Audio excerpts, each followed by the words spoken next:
네, 2021 The 2021 grand opening was held, and now we will start the very first official event, seminar on cooperation for global Arctic. We invite experts from China, France, Japan, Korea, and Poland, marking the 25th anniversary of the AC, and to look back on the cooperations between observer nations and Arctic Council. First, we will have a few words from the key participants from Korea and abroad. First, I'd like to invite Mr. Hong Young-gi, Government Representative for Arctic Affairs of MOFA, Korea. Thank you. And in particular, I would like to thank all participants of the seminar on cooperation for global Arctic, including the Arctic Council cooperation. We engage in multilateral and bilateral diplomatic activities. Ever since becoming an observer since 2013, we have been engaging in various projects and cooperations. And through the working groups, environmental protection, scientific research, renewable energies are just some of the areas where Korea is active. And we are a part of multilateral Arctic frontier, and with observer nations and with Arctic states, we have multiple and bilateral MOUs. Marking the 25th anniversary of the AC, we are going to look at what kind of cooperation will be needed through the discussions with experts. There are complex political relations and interests at play in the Arctic. And to produce good results, the challenge is daunting. However, I hope this opportunity can be used for us to engage in frank discussions to solidify our policies. Lastly, I hope for a successful seminar and thank all the participants, and I wish you good health and happiness. Thank you. Thank you very much. And next, the AC chair nation, Russia. We have a congratulatory message from the SAO chair. And distinguished guests, it's my pleasure to welcome you to the seminar on cooperation for a global Arctic. It is a year to celebrate Arctic cooperation. 2021 marks 25 years since the formation of the Arctic Council. In a quarter of a century of its existence, the Council has evolved into an influential forum for dialogue, knowledge development, policy recommendations, and concrete actions. Most importantly, it has forged a relationship between nations and cultures, united in our goals for a sustainable and prosperous Arctic. As climate change rapidly impacts the Arctic with global effects, the Council's work, including engagement with observers and other partners, is critical for developing a positive agenda and coordinating joint action to secure a prosperous future that benefits us all. The Republic of Korea has been an Arctic Council observer since 2013. Korea is an important participant in projects such as the Arctic Migratory Birds Initiative and is a valuable contributor to meteorological and climate science. This year, Russia assumed the chairmanship of the Arctic Council. During our chairmanship, we aim to foster closer cooperation to implement shared goals with all Arctic states, indigenous permanent participants, observers, as well as other interested partners. We want to strengthen Arctic cooperation between countries and regions, as well as promote new connections and collaborative approaches to achieve shared goals and find the best solutions to emerging challenges. Maintaining the spirit of cooperation is of utmost importance. To achieve a sustainable and prosperous future, we need to focus on approaches that are truly collective. Thank you, and I wish you a productive seminar.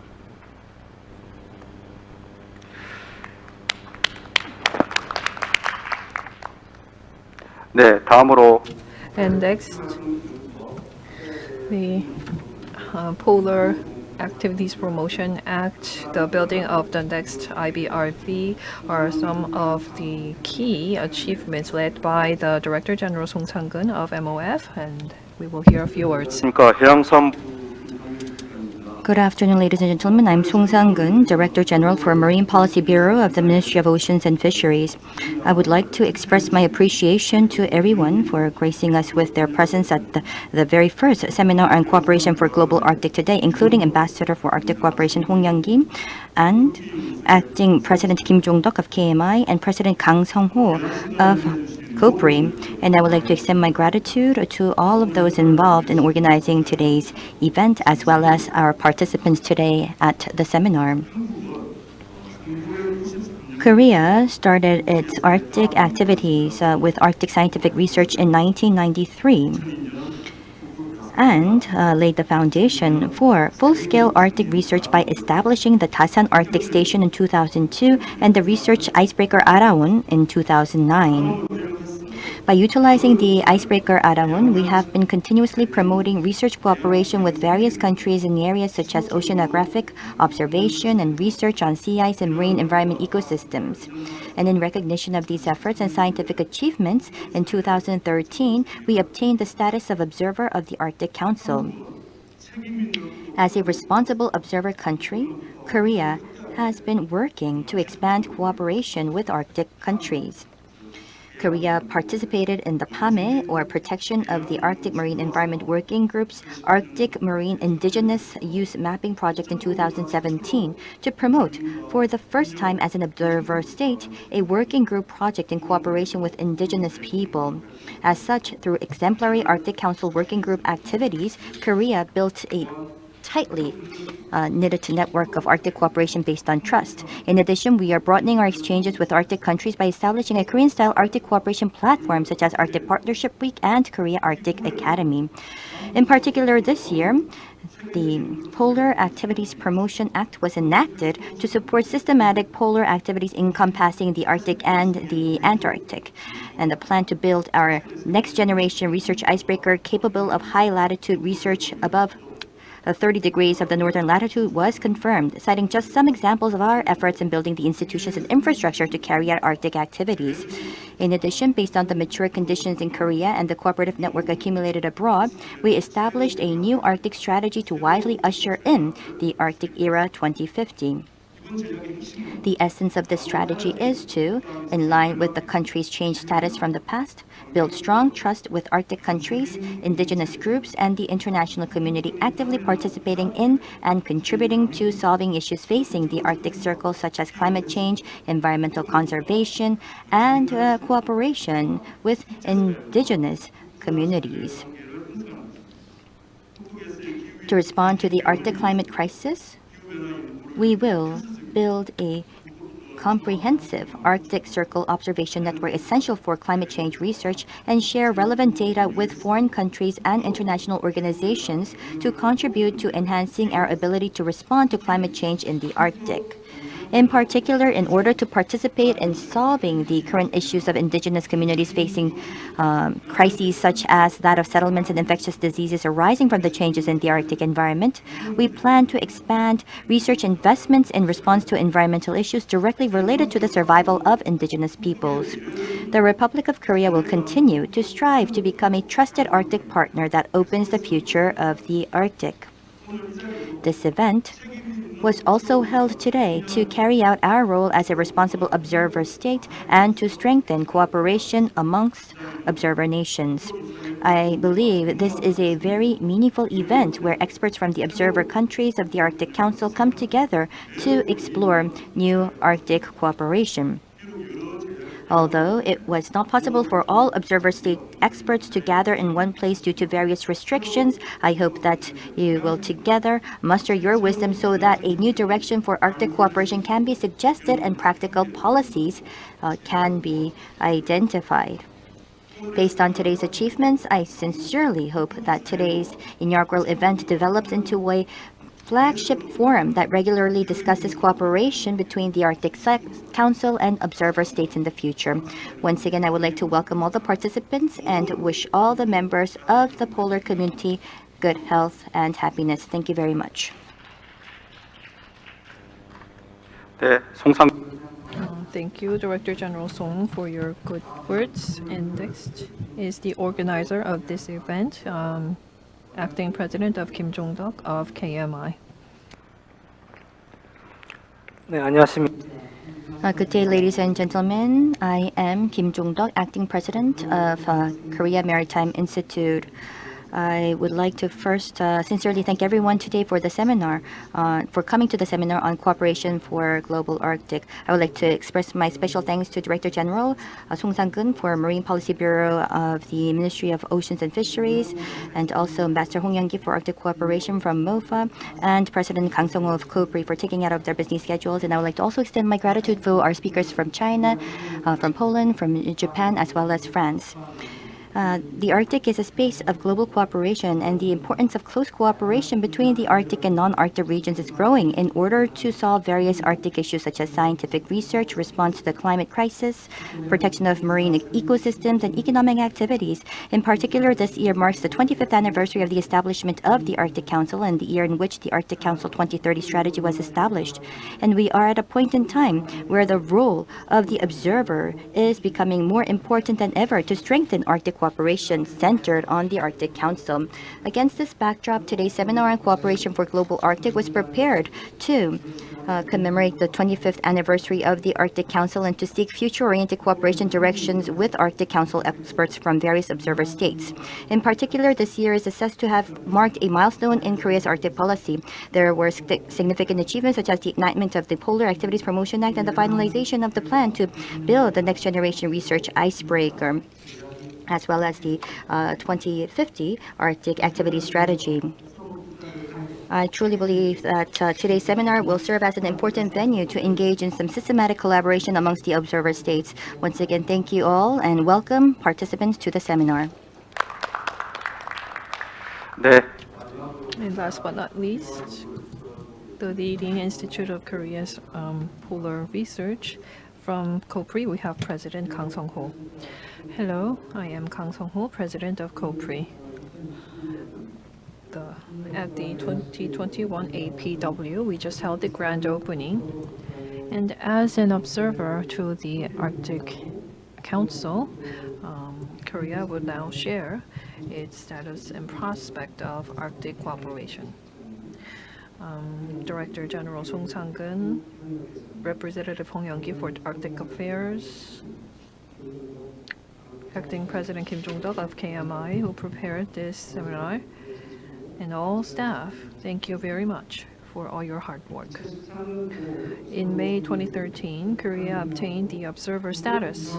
And since then, not only at the AC, but along with Arctic states, Korea has engaged in cooperation on Arctic challenges, recognizing the importance of policy. And in 2013, we announced a policy framework and the framework master plan on Arctic policy. And this year, we adopted the 2050 Arctic Activity Strategy, and also the framework Arctic policy will be established for the coming years. Not only as an Arctic states, but as Arctic observers, also we need to share the policies to think about how to engage in cooperation. And through the APW, we have been provided with a forum for discussion. Starting today, with China, France, Japan, Poland, countries participating in this seminar, and all other observer nations, we hope to start discussions on how we can cooperate in the future. The polar research is led by COPRI, and as president of COPRI, I hope that what is discussed today, based on the scientific research of Korea, can be used to expand our cooperation with observer states. Thank you. 네, 우리나라 북극 정책 Thank you very much. We had a total of 5 remarks from our distinguished guests leading Arctic cooperation in Korea. Next, I would like to invite Government Representative Hong Young-bi for Arctic Affairs to moderate the session. Let me now give the floor to Ambassador Hong Young-gi. Role. And as all observer states are very aware, the role of observer state in Arctic Council is limited. But as time goes by, we see there is more and more common ground in terms of interest of all humanity, such as fighting climate changes or protecting fisheries resources in Arctic. And in its sense, actually, today we invited very active Arctic observers to our seminars. Each of these experts from each observer state will make a presentation on Arctic policy and their ideas how to expand role of observer state in Arctic Council and other fora. First, we would like to open the floor for Professor Ping Su. She is Associate Professor at Tongju University. She was also a visiting scholar to Nansen Institute and Research Fellow at Tongju University. And please welcome with big hands the Professor Ping Su. Thanks. Good morning, good afternoon, and good evening. My presentation is about China and the Arctic Council. Next.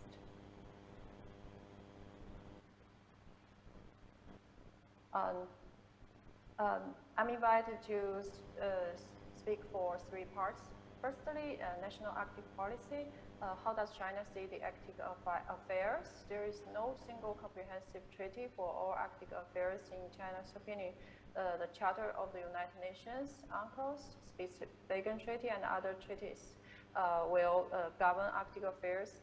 We do not have territory sovereignty, but the observer do have rights in respect of scientific research, navigation, overflight, vision, lay of submarine cables and pipelines in the high sea and other relevant sea areas in the Arctic Ocean, and the rights to resource exploration and exploitation in the area.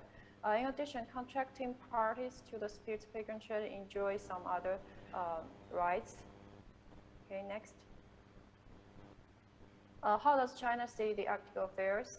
Melting ice in the Arctic has led to changes in the natural environment, or possibly can result in accelerated global warming, rising sea levels, increased extreme weather events, damaged biodiversity, and other global problems, and offer opportunities for the commercial use of sea routes and development of resources in the region. Commercial activities in the region will have considerable impact on global shipping, international trade, and energy supply, bring about major social and economic changes. Next, please. China has long been involved in the Arctic affairs. From the table, we can see that from 1921 and to currently, and we are also involved into the Arctic Council as observer in 2013. Next, please. China's Arctic policy goals and basic principles on the Arctic are as following. We try to understand the Arctic through scientific research, and we try to protect the Arctic national environment, ecological systems, resilience, and culture, and develop the Arctic, such as their economic and social development, and also participate in the governance of the Arctic. Thanks. Next. China's policies and position on participating in the Arctic affairs are we try to deepen the exploration and understanding of the Arctic, protecting the environment of the Arctic and addressing climate change, utilizing Arctic resources in a lawful and rational manner, participating actively in the Arctic governance and international cooperation, promoting peace and stability in the Arctic. Next. Current status of cooperation within the Arctic Council.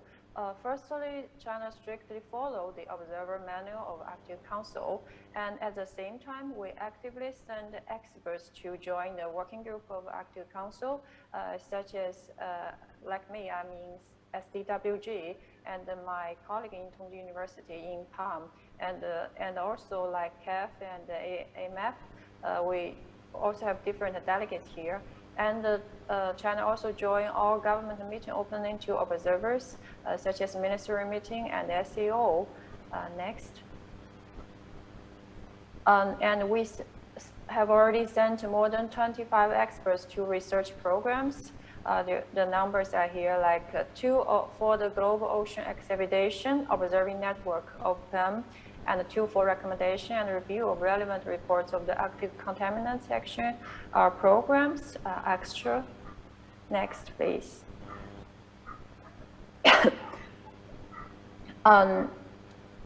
There are more improvement space, especially during more research programs of the Active Council. I think that observer could promote increasing openness of the Active Council. Next. Thirdly, proposal of observer-led cooperative projects, at least 1 or 2. Here I try to give 2. So firstly, observer could cooperate to organize international voyages. Secondly, I think I also I ask working groups, and I know that there are a very successful research programs, multilateral research program like Mosaic. It's supported by German Research Institute, and many other countries with scientists join it. Like China also provided the logistic support there. So in my opinion, that I think we could establish a large-scale international research programs. Next. Okay, that's all my opinion. Thank you.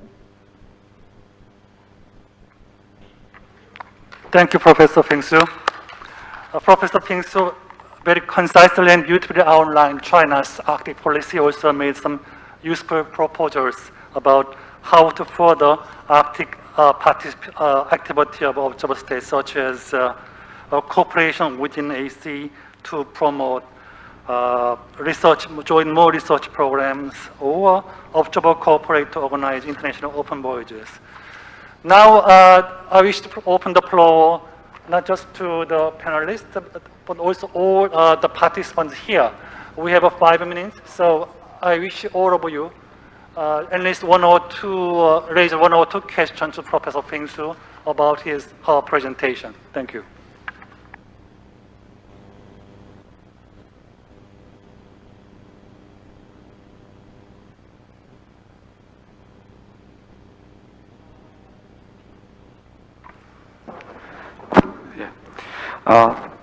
Professor Ping-Su, thank you for your presentations. You mentioned that China and now preparing large-scale, preparing to establish a large-scale international research program. Can you elaborate on the plan on this kind of try?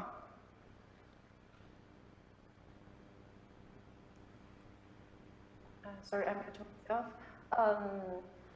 Just as I mentioned, like Mosaic in IASC is a very successful research program, multilateral international research program. It has done very successful that many organized and supported by the scientists and research institutes from different countries. I do not have a detailed research programs that I could suggest now, but in the future, if you have some, you need some detail that we could have more discussed. But Mosaic is a very good model that we could learn from. Thanks. Thank you, Professor Ping-Su. Because we have a couple of more minutes, I wish to raise some questions to you directly. In your presentation, you mentioned that current status of a cooperation within AC. Also, you suggest that observer could promote increasing openness of the Arctic Council. Yes, I heard similar complaints from observer states or outsiders who are about this openness issue, especially some even in researches and scientific researches, and the result should be more open to the outsiders. Do you have something in your mind about how to increase, promote openness of the Arctic Council, please? That's a very good question. I remember that the president from Iceland said that how wide the table of Arctic Council is depends on that the contribution of the Arctic Council observer. So that we need a lot of actually more contribution, and then we can to consider that what kind of space that we could improve. And in my opinion, that we could consider to send more experts to the working group to let a lot of experts to join the research programs in the working groups. I think that's the one of the space that we could improve. Thanks. Thank you for your comment. Is there anybody who wishes to raise another question on the Professor Pingsu's presentation? Yes, please. Thank you, Professor Ping Su. I'd like to ask one question about the domestic mechanism of coordination for the cooperation with the Arctic Council in China. And let me ask you the roles of the Tongji University. What is the roles in this mechanism of the Tongji University? Thank you. You mean the mechanism of Tongji University? I do not quite get your question. Right. So you mean the mechanism of China or the mechanism of Tongji University about the join the Arctic Council? Mechanism of China, in China, and also role of the Tongji universities in the mechanism. Oh, oh, the role of Tongji University. The mechanism of China, that I think that for the Arctic Council, that the delegates are sent by Ministry of Foreign Affairs or Natural Resources Ministry. So like Tongji University, the two delegates of Tongji University, we are sent by Natural Resource Ministry. And like the CAF delegates, they are chosen and sent by Ministry of Foreign Affairs. And like the role of Tongji University, I think that we do have a lot of experts focusing on the polar study, and such as ocean, and such as the environment department, and also like school political science and international relations. So we have already formed strong expert groups, and we fully supported the China's role in the Arctic. Thanks.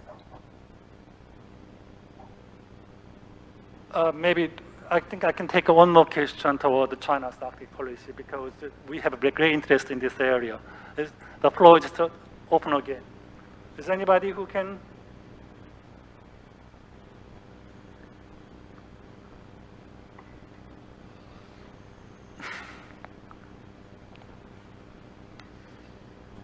Sure. Thank you, Professor, for your presentation. I have one question regarding the geopolitical tension in the Arctic. The melting of the ice in the Arctic opens up the economic opportunities, but some experts worries that it also triggers the geopolitical tension in the Arctic. How do you see the future cooperation in the Arctic? Thank you. Thanks. That's a very big question. I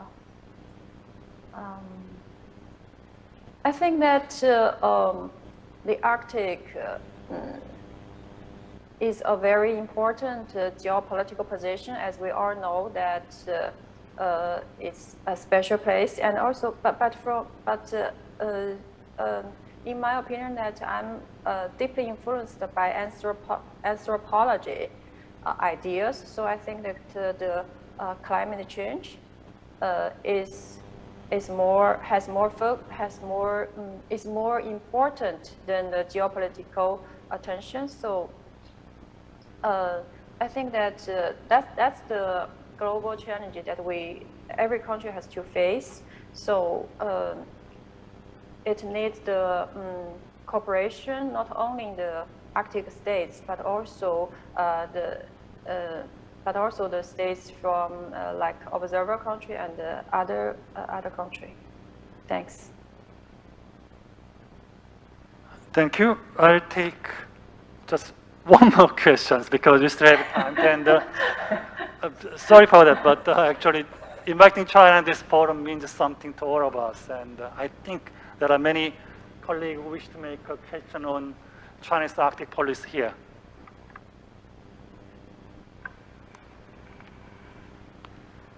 This question may not be that easy.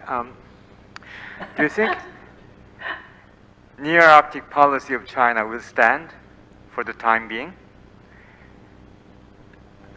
Are you going thanks. to do you think China will stick with it for many years to come? Thanks.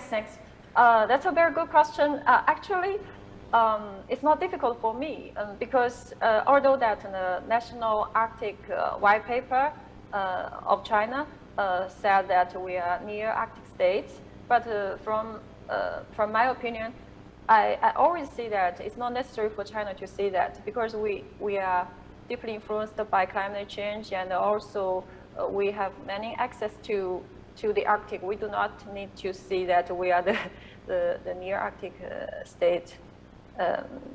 Although that's in Heilongjiang province, we actually really very near to the Arctic, but I don't think it's necessary to see that. But you can see that it's because it's in the white paper of China. So I think that officially they still stick to that. Thanks. I hope I have already answered your questions. Thank you, Professor Ping. So you did very well. You just made a meaningful comments, not just on your presentation, but also the important subject. I wish to continue this discussion after each of our participants made a presentation in the coming session. Okay, thank you very much. And then now I'm going to give the floor to Professor Sebastian Gardar. He is actually professor of geography in Aix-Marseille University. He was head of the Master Geometric and the Spatial Modeling and member of the Faculty Study Committee, and also he had a very wonderful background on this issue. I wish to invite Professor Sebastian Gardar to the floor. Please give him big hands. Thank you very much, sir. Thank you very much, Sir Excellence and everybody. So it's a great pleasure to be here. And first of all, as well, I want to say that I am also the VKS professor at the Federal Universities in Russia, where I am actually, and I'm going back is one of the way of the French-Russian cooperation in the Arctic. I'm going to take floor on my presentations. Did you see it? It's okay? Is working on? Yes? Yeah, thanks. Good. So, the French perspective on the Russian Arctic, please, you can put the next one. It's working on. You don't want to come. No. Coming, not coming. Yeah, okay. Was quite. So, what I want to say is, and from today is in France, I just want to give you, in fact, and the panel and the current pictures about the cooperation most main point of the cooperation, so France in the Arctic, this is the scientific cooperation, is one of the case from the most of the Arctic countries and Arctic observers. And actually we have more than 300 researchers and academics that we are working on the very large umbrellas of almost all the fields of the discipline on the Arctic. And we are working mostly on the bilateral cooperation with the different countries, from the Canada, from the US, of course from the Scandinavian countries and the Russian Federation. One of the main problems that we have actually, and since in reality since very long, that we have a very fragmented dispersion, so the numbers of researchers, and it's very difficult in fact to see in fact how many French researchers and they are involved in terms of the Arctic research and the Arctic cooperations. And one of the challenge and from today is to try in fact and to concentrate all these people in the same umbrella and to look what we can do. And it's a very big issue. And actually, and we are working on in fact to federate all this potential and all these forces. In the same times, inside the French system, we have, by the ways of National Research Center, some research groups that is concentrated in this part of the colleagues that we are working on, and we have also some specific groups of research. The mechanism concerning the Arctic Council and all the cooperations and with the Arctic, in fact, and is coordinated by three actors, main actors. Of course, the main one, this is the Ministries of the Foreign Affairs. So we have in fact the specific directorate that is in fact a mixed directorate that they have in fact and the diplomat and the expert has me, that in fact this is the Ministries of research and higher education that is proposing in fact and some expert, and we have in fact and the pool set of expert, and we are working in fact hand by hand with the foreign affairs. The second point, we have an institute. This is the Institute Pierre-Emile Victor.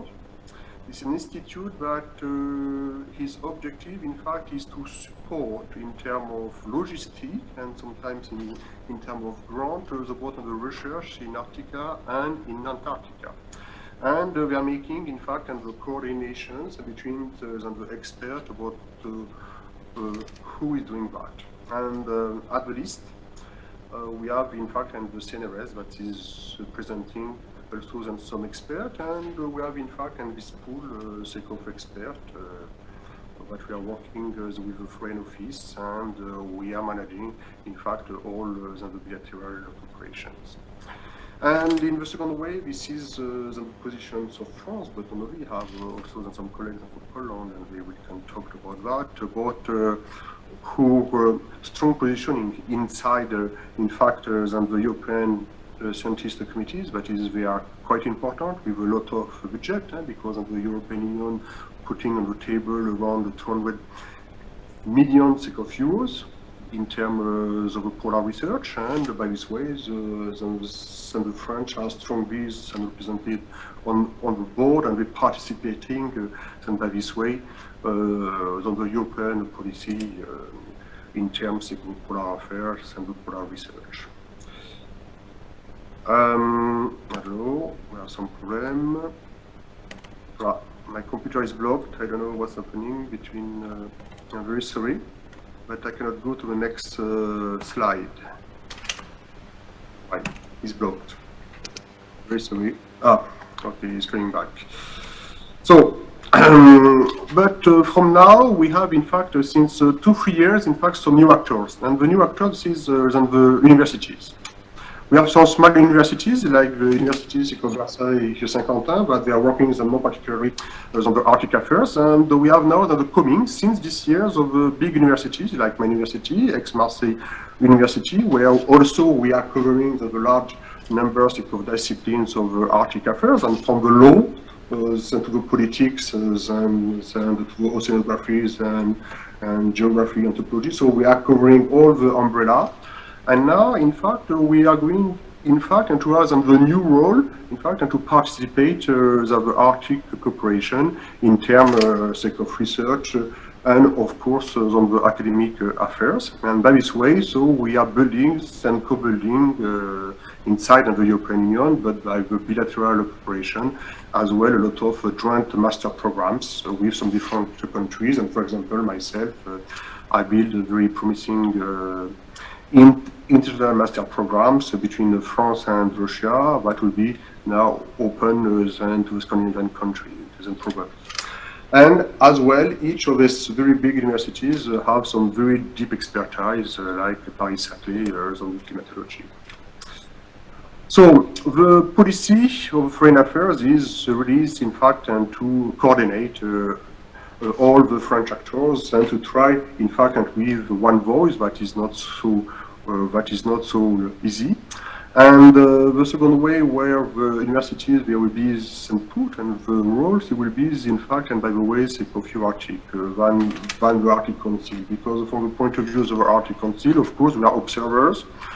We are trying them to participate. We want them to participate, but all the times, so it's not working so well, and we prefer now to go and by some other ways. It's one of the main points. And of course, and the Arctic policies of the foreign affairs is really strongly related to the scientific approach.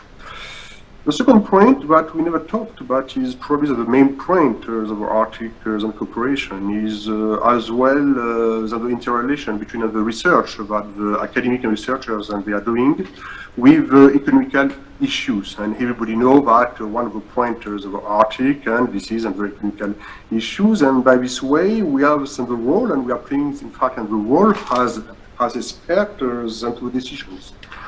And of course, one of the point where we are working is, of course, the sanctuarizations about some elements like the gas and like the petrol. And when we made the sanctions after the annexions of the Crimean Peninsula, of course, and the French state made some pressures with American, in fact, to preserve the interest of French and American company in the Yamal Peninsula.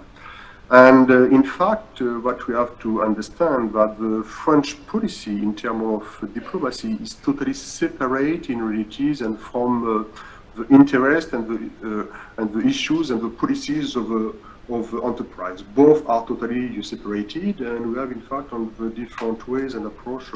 For example, with the British, we have the British policy in terms of Arctic policy is totally interrelated with economical interest like the gas and the petrol.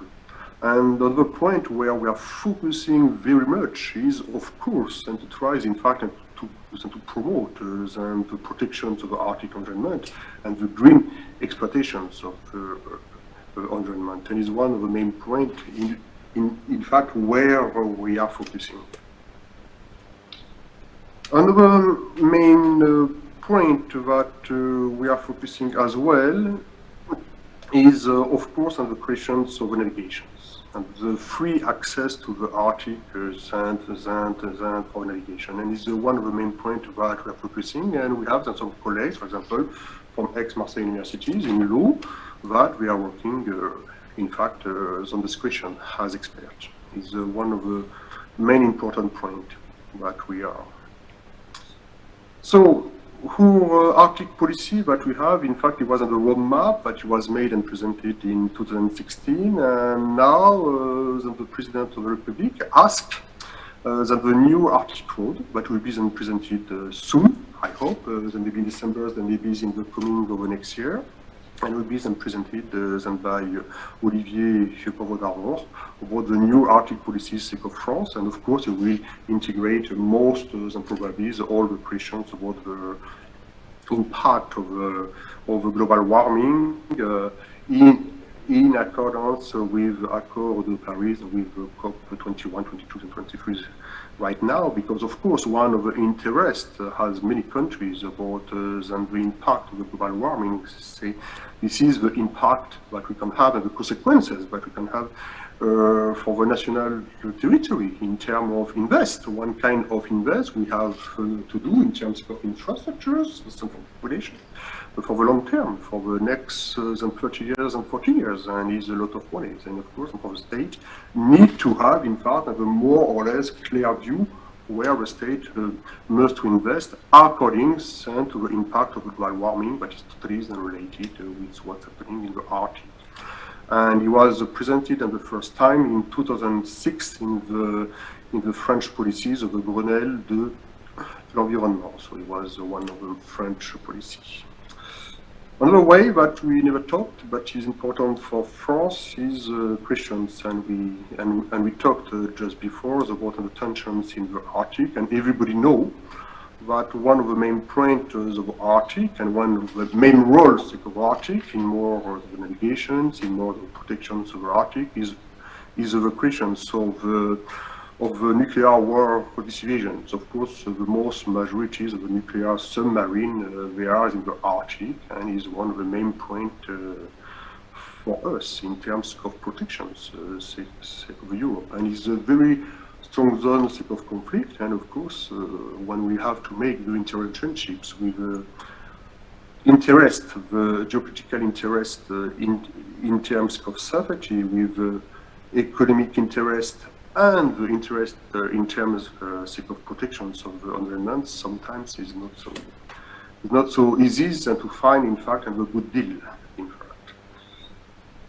So, what questions, in fact, for the Arctic Council? For us, of course, each working group has his home policy, his home role, and of course, when you are, for example, in the CAF or in AMAP, we are more in the typical integrations than interrelationships in terms of academics and scientists, and the cooperation and is working very well. But when we are more on the aim of sustainable working groups, in fact, is more formal, and the ways of cooperation are more difficult for us. And for us, and the main question is how to be invisible, and how, in fact, we can, in fact, and to develop, in fact, some decision-making spheres. And we are using mostly not the Arctic Council, but some other, in fact, international committee to make some pressures. And for example, when we are talking about the GOSPA, of course, in the Arctic Council, we have no voice. We are just here, just and to listen, and it's very difficult to be proactive in the Arctic Council. It's quite is not so easy. And by the ways, and time by times, and who are American friends, they ask us, in fact, to support them in some committee where we are more powerful, and is working not directly in the Arctic Council, but around the Arctic Council. And one of the main point where we are focusing, in fact, is that the European Union must to become, in fact, the permanent members de facto of the Arctic Council. We have more than 3 countries, so the European Union are in the Arctic. We have the Swedish, we have the Danish, and we have the Finnish, and we have, in fact, a large scale. But of course, for many countries, if the European Union entering as state members, that is possible, of course, it will be difficult for the country, because we have a possibility to impose some part of our policy and on our home standard in terms of economic way. And some countries, and they don't want that. And for us, is one of the issues where we are going on. So, my question, me as an academic, as a scientist, as an expert for the French Foreign Office, participating at this policy, is first of all have no ideas what is in fact in the positions about who different ministries that are involved in terms of Arctic questions, and these questions still today and it's not so clear.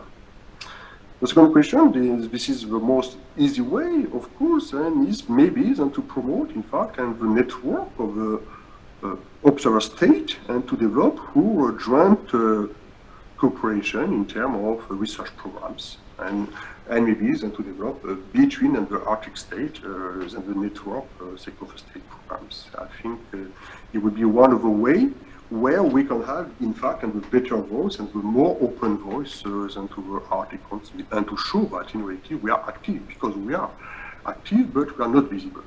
So is maybe one of the way where we can go, and by this way we can then to create a very long sustainable policy in terms of cooperation between the different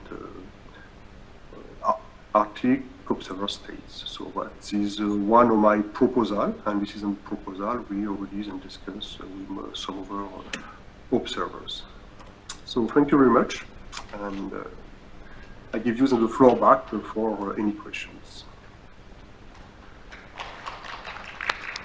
Thank you, Dr. Professor Gardar. Actually, you touched on sometimes quite sensitive and important issues, and but I myself wish to raise many questions. I wish to have some in-depth discussion with you, but as a chair, first my obligation is to open the floor for your presentation. But I wish to summarize that even though France has a very strong tradition of state promoting science and technology, and also, but in this area, largely your research personnel and institutes are largely fragmented, and seemingly France is trying to do something to federate or coordinate things. And also, you mentioned the issue of how to involve in the Arctic through EU memberships broadly, and also you made a certain complaint that, criticism that even working group, there is very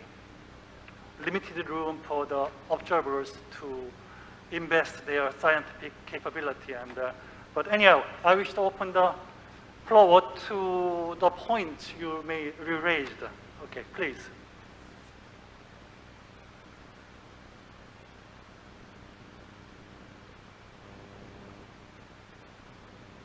Suddenly quiet. No question. That's good.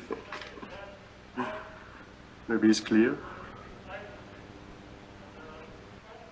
Last October, the EU released a new Arctic strategy for greener, peaceful, and prosperous Arctic. And could you please elaborate on the new strategy compared to the previous one? And what's the role of each EU country in this strategy, including the role of French state?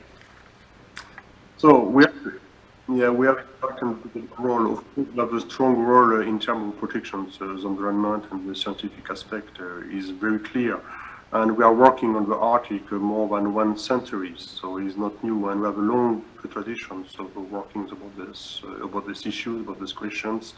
And of course, and as you know, we have very powerful groups, but he was one of the first that is starting to show the impact, the possible impact of global warming. So we are here, but in the same time, our interest are of course the protections of the environment in the Arctic, but as well we don't have to be blind. The economical interests are very important, and maybe in fact and to put on some very strict and strong regulations, because the impact for the environment can be very high, very strong, and we know that every day. And as well, we have the questions of the conflict and the geopolitical conflict between different countries, and we cannot put out these questions.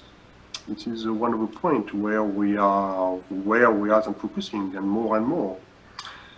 And for us, probably the main important point, this is the coming and the European is for us very important, and we hope that one day the European Union will be in fact a permanent member, because by this way, in back, we have in fact some stronger European Arctic policy, and this European Arctic policies and is driving in fact the part of the research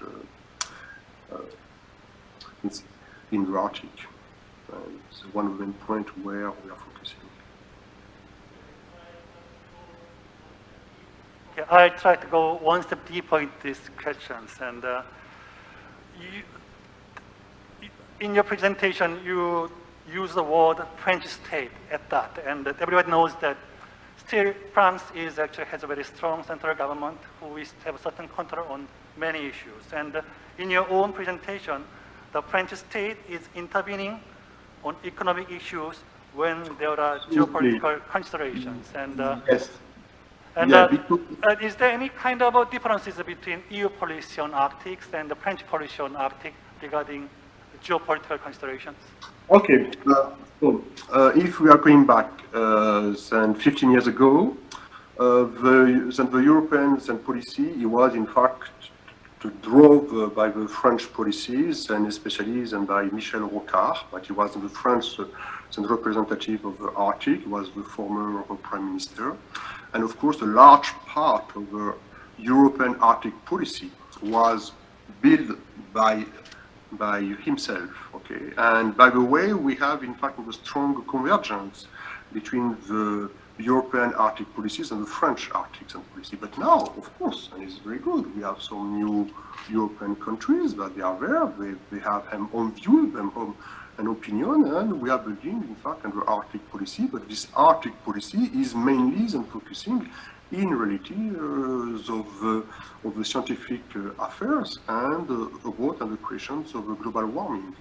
And what I want to notice, as is very important, and the economic questions are totally out of this sphere. For example, the French diplomacy is not working about the economical issue. This is the French companies that working on, and it's totally separated. And we don't have the integrative approach between them. It's totally separate. Thank you for your wonderful comment, and I wish to open the floor again to other colleagues here.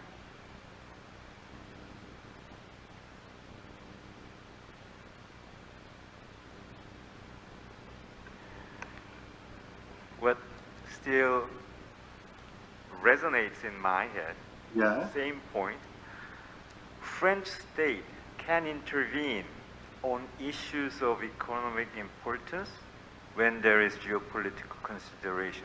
That's what you said. And you Yeah. gave us two examples. One is Yama Sanctuary outside the US and European Sanction? sanction game. And the second one was apparently not very economical Northern Sea route.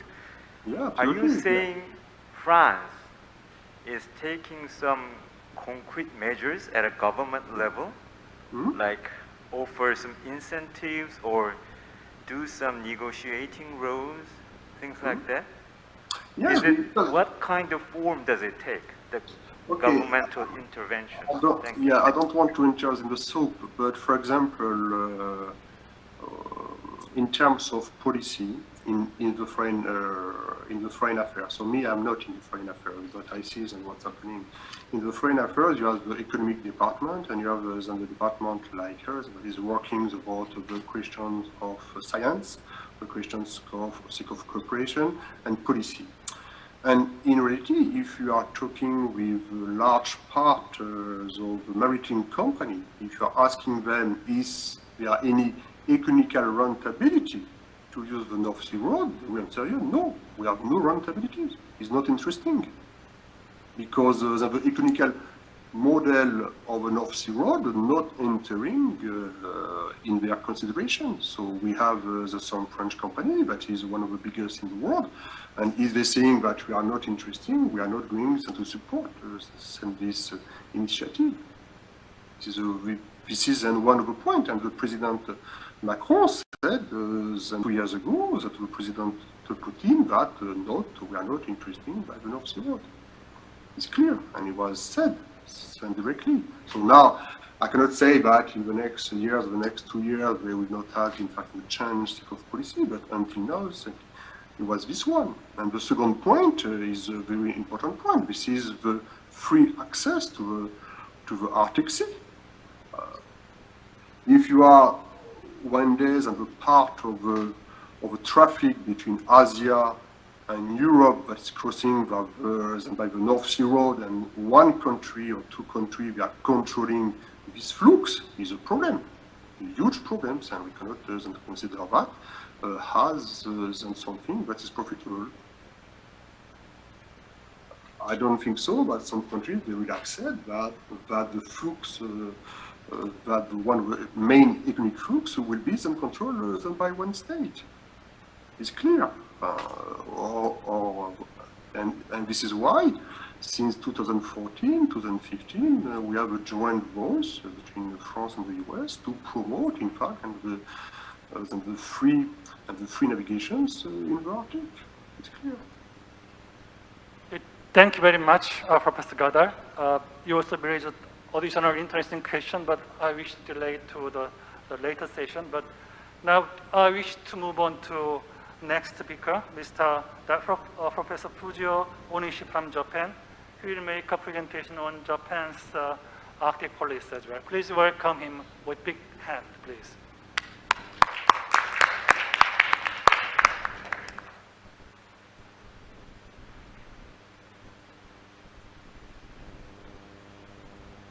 Thank you very much. Could you hear me? Excuse me. Could you see my presentation? Yes. Okay. Thank you very much, Chair, for introduction.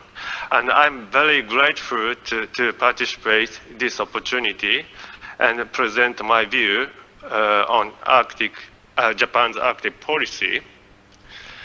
And yes, let me start yes, like this. So today, I will talk about the national Arctic policy of Japan and proceed with the cooperation with the Arctic Council.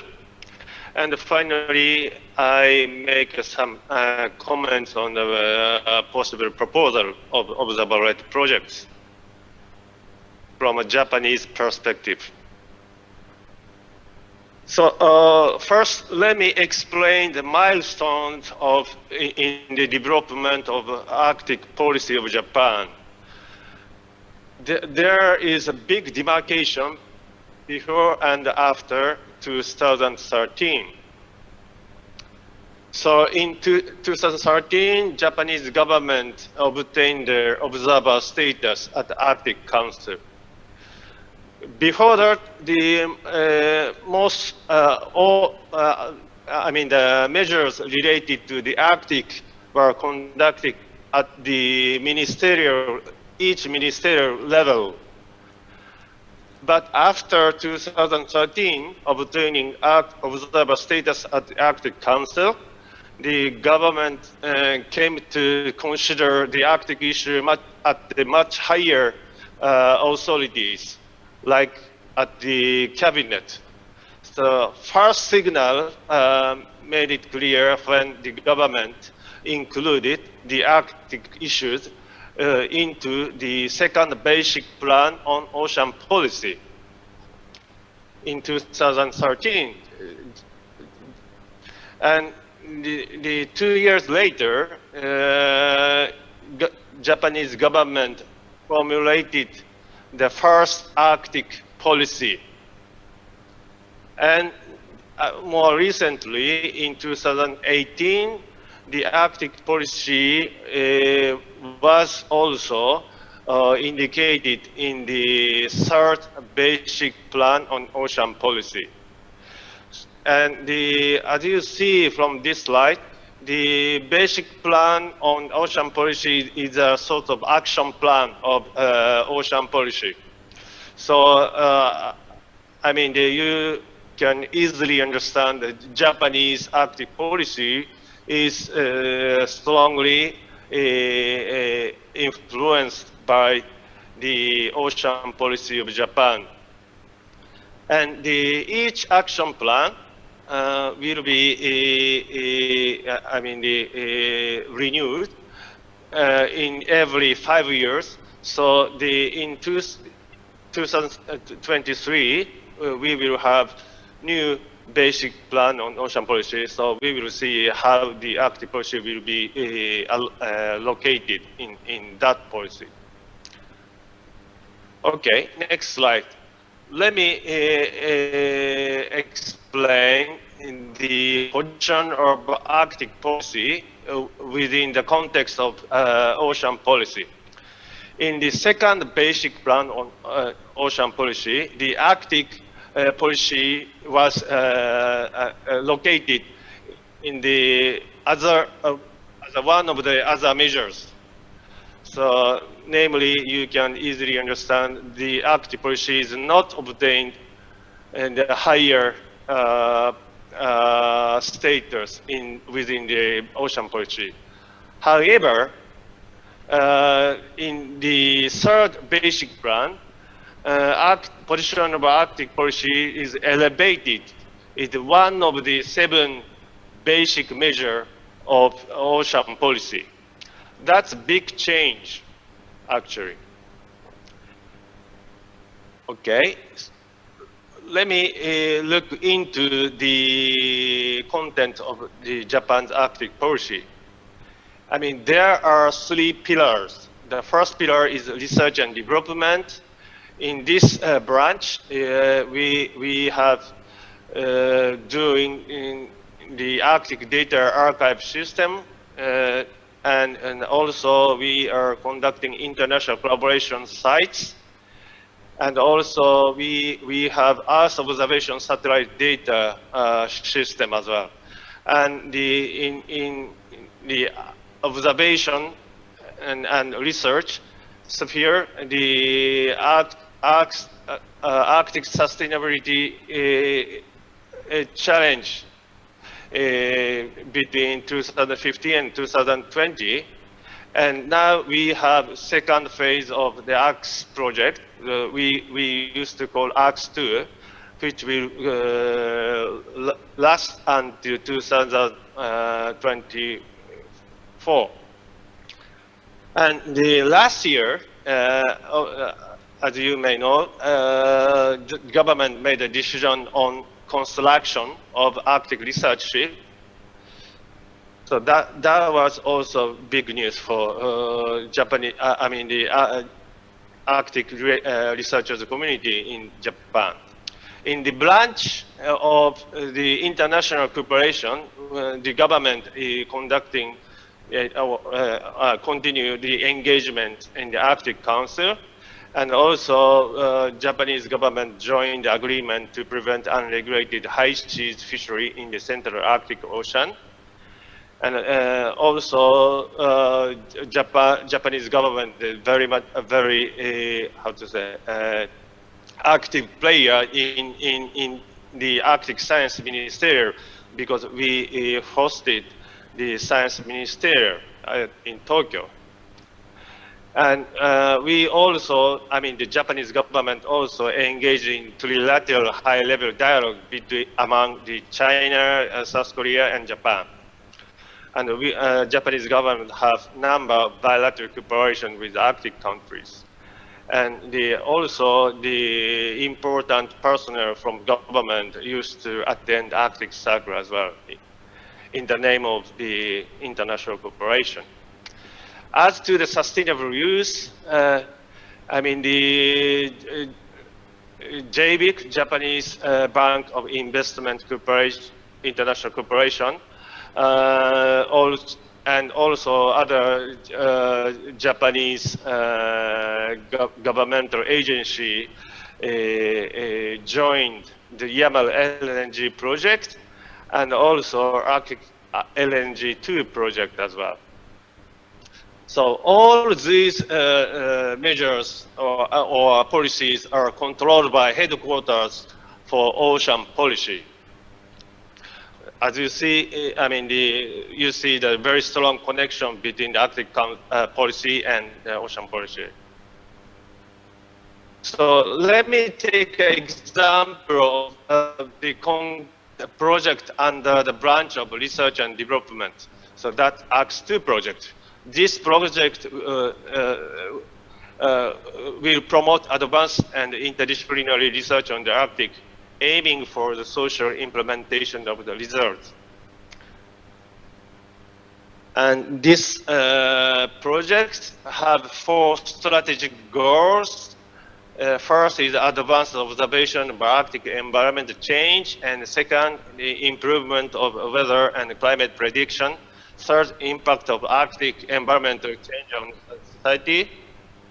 And fourth, legal or policy response and research implementation for sustainable Arctic. And under these 4 strategic goals, we have 11 research programs. And I'm a lead of one of the 11 research programs. And that is about international relations. The program title is elucidating the complex dynamics of Arctic politics and its contribution to Japan's Arctic policy.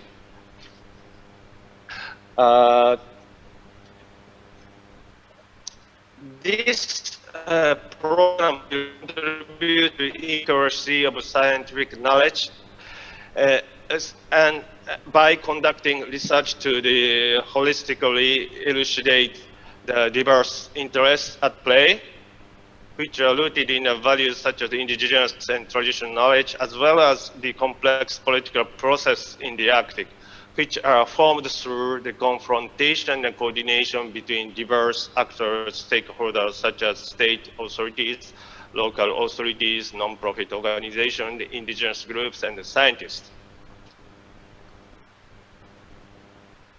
Okay, now let me explain the current, the status of Japanese engagement with the Arctic Council. This slide is about recent updates. In September 2019, Japanese government invited the chair of senior Arctic officer to Japan, and also Japanese government participated in SAO meeting 2 months later. And also the Japanese government participated in SAO marine mechanism. And I also joined together with the government officer to this SAO marine mechanism as well. And November 2020, importantly, Japanese government submitted the observer report. And this year, in March, delegates of Japanese government participated in international symposium on the plastic in the Arctic, hosted by the Icelandic chairmanship of Arctic Council. And also, government participated observer event on Arctic governance in April. At the same time, also, Japanese government participated as an observer of the Arctic Council to the COP meeting of agreement on enhancing international Arctic scientific cooperation. And in May, government delegates participated Arctic Council Minister meeting. Apart from this, above, experts are attending to the AC working groups, such as not only the SAO meeting, but also ACAP, AMAP, and CAF, and PAIM, and SDWG, EPPR, and EGBCM. I, by myself, attending to the ACAP working groups and also Sustainable Development working groups. Okay, in the end, let me make some comment on the proposal for a potential observer-led project.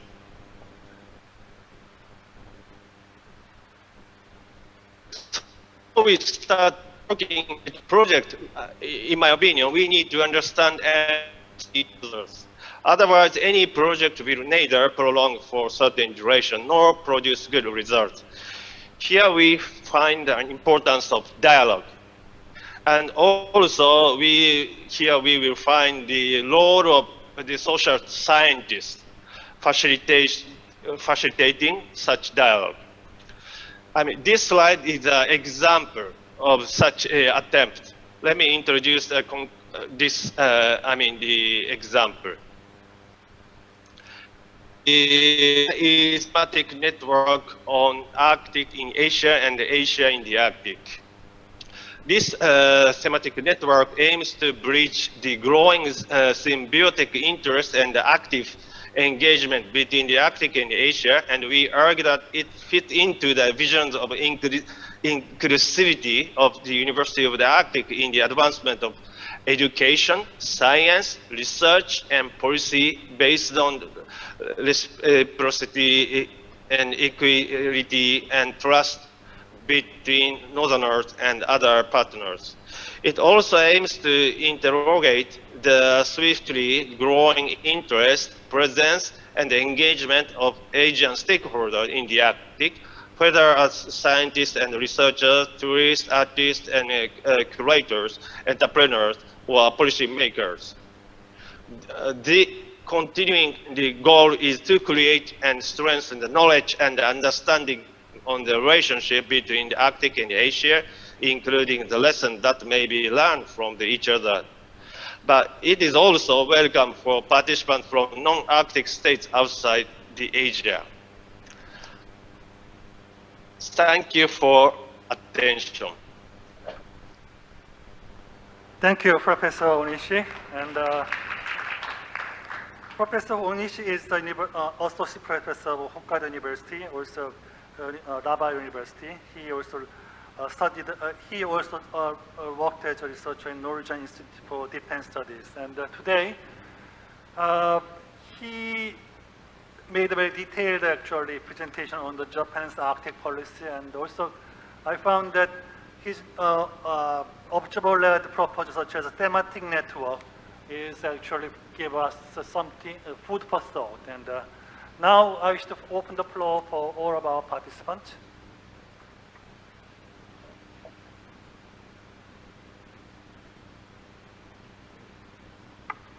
Thank you, Professor, for your presentation. I have questions regarding the trilateral cooperation. There was a mentioning in your presentation about trilateral high-level dialogue. As three countries have a lot in common, I think, I'd like to pose a question of how to promote, how to facilitate our trilateral cooperation. Thank you. Thank you very much for your question. I like to repeat my message for the possible cooperation. I mean, we need a mutual understanding and trust each other before conducting a great research project or producing a great result. That's most important aspect when, as a researcher, we need to really consider when we think about even the governmental trilateral cooperation, because in reality, the actor researcher in such a project.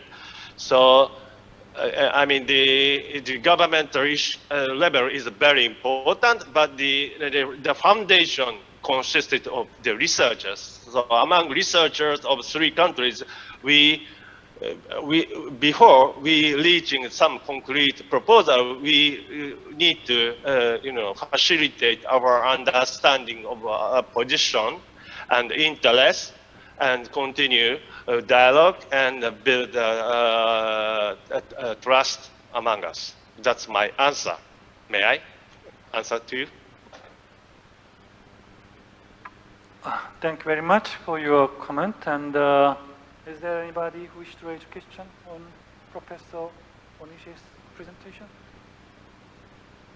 Yes, please. Okay, thank you. Very extensive presentation, and I have two questions about. The first one is you mentioned that the Arctic CS2 project. You mentioned about the Arctic Archive data system. So my question is, what kind of data do you have And second one is that you mentioned that the Japan is involved with the national incorporation research for the Arctic Council. So could you explain the role and pride of this project? Thank you. Okay, thank you for your question. As to ADS, you will find a very broad range of information related to the Arctic. Like, for example, you can find the satellite observation data for free. And also, you can see the simulation of a sea ice formation also. And also, not only the natural science information, but you may find some social science-related activities there. So, and the ADS is developing year by year, and we are, I mean, as a part of the ARCS2 project, we are encouraged to contribute from social science side. So ADS will be improved year by year. And as to your second question, the ARCS2 project collaborate government in delegating expert to the working groups of the Arctic Council. And also internally, we have some channels to deliver the scientific result to the decision makers. So I think these two pathway is a main, the relationship between the research, national projects and the government.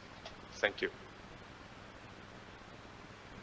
Thank you very much. I wish to continue this interesting discussion, but at the later stages, we are a little bit, okay. Professor Kim.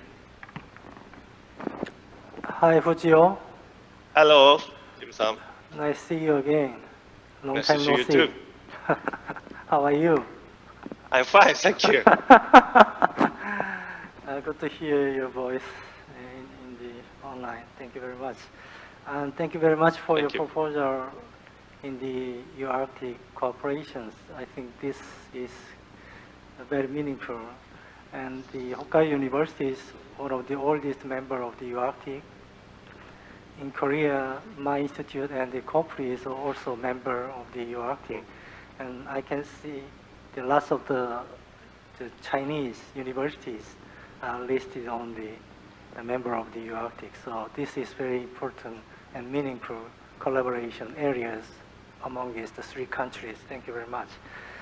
And I have one short question. Last year, we heard that Japanese private companies were listed on the list of investors of the Arctic LNG2 project. So I'd like to ask you how it was possible in Japan to invest in Russian project. Thank you. Yes, thank you for Dr. Kim for your very important question. And actually the process of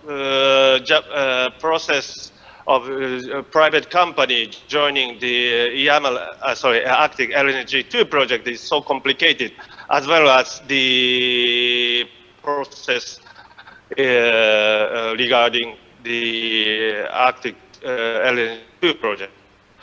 Yamala LNG project as well. So, but you can see the key common, engagement from the government. I mean, actually, the governmental agency, which is called JOGMEC, first make feasibility studies. And also the JOGMEC is a government agency, of course you know, and this agency supports and provide the information for the private company to make an investment in the Arctic. This is very basic scheme of private companies joining to the Arctic energy investment. Did I answer to your question? Well, Okay, thank you very much for your comment. We are a little bit behind the schedule, so I wish to continue this discussion after wrapping up our presenter's presentation. Okay, we'll move on to three Korean presenters, and before doing that, thank you, Professor Nishio. You definitely will continue the discussion at the later stages again. Okay, we have three presenters from Korean side, and given the time limitation, I wish to combine these three presentations together. So, first, senior researcher Ms. Kim Ji-hye. She is Northern and Polar Region Research Development Department of Korea Maritime Institute, and also Mr. Kang Sung-yong, Head of Department of International Cooperation, National Institute of Ecology. Also, Mr. Kim Min-hyun, he is South Division of KCG HQs in charge of International South Cooperation. And please welcome these three research presenters with big hand, please. Ms. Kim Ji-hye, you have the floor.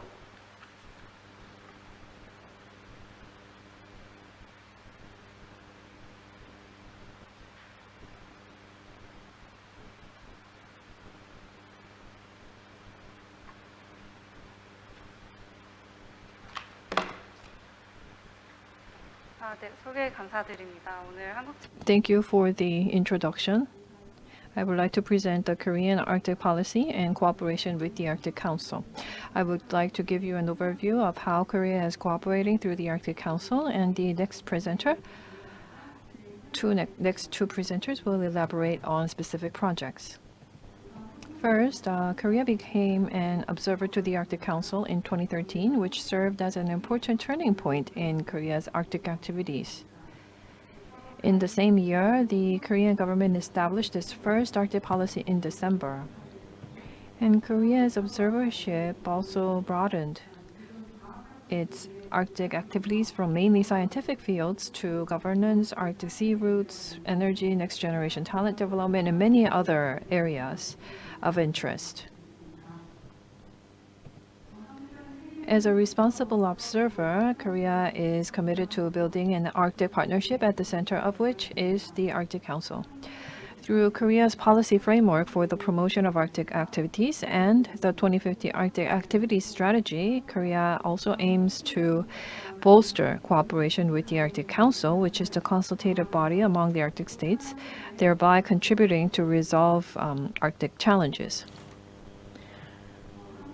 To support Arctic Council activities, Korea established in 2014 KAEN, or Korea Arctic Experts Network, with around 50 experts from more than 20 organizations. The major functions include supporting Korea's Arctic Council activities by Korean experts, sharing the outcome of Arctic meetings, including the Arctic Council meetings, discussing and suggesting Arctic policies of Korea, and engaging in a systematic Arctic Council activity. Since becoming an observer in 2013, Korea has participated in Arctic Council meetings and working group projects.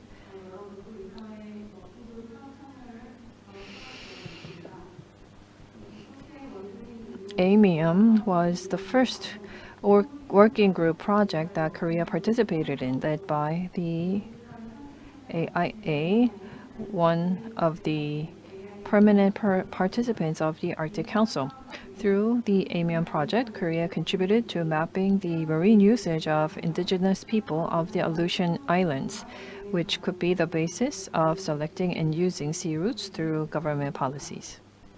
Also, CRISO researchers are participating in a joint low-sulfur fuel project in the form of a joint research project, and Korea thereby is committed to marine oil spill response and preparation efforts as the vessel traffic is growing in the Arctic. In addition, Under the chairmanship of the Russian Federation, Korea plans to participate in the Arctic Hydrogen Energy Applications and Demonstrations Project, or AHEAD, to contribute to designing and building the Snowflake International Arctic Station in the Russian Arctic. Through this project, Korea ultimately wishes to contribute to establishing an eco-friendly and sustainable basis for living in the Arctic Circle. The AMBI project is the most global of all working group projects of the Arctic Council. Korea has been a part of this project since 2015, and this will be presented in detail by the next presenter. Other than participating in the working group projects under the Arctic Council, Korea has also translated key Arctic Council publications into Korean, held joint workshops, and engaged in many other measures to cooperate and contribute. Korea will continue to strengthen cooperation with Arctic states and with indigenous people groups. Thank you.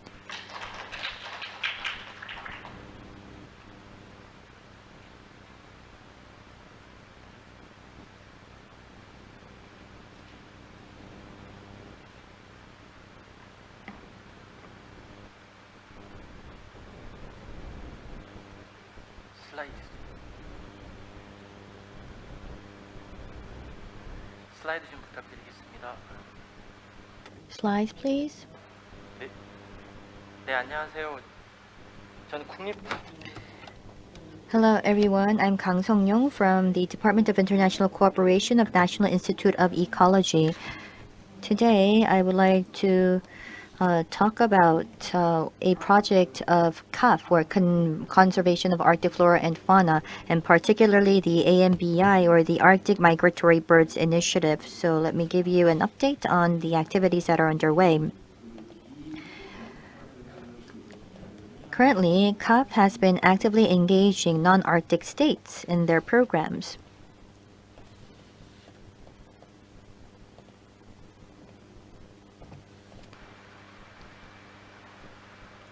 다음 슬라이드 부탁드리겠습니다. Next slide, please.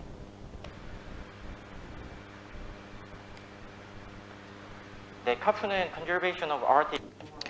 CUF stands for Conservation of Arctic Flora and Fauna, so it's a working group on biodiversity. Currently, 8 Arctic countries are involved as board members, and we have 6 indigenous organizations. And we have observer countries and international organizations taking part in this program. ABA is the Arctic Biodiversity Assessment, and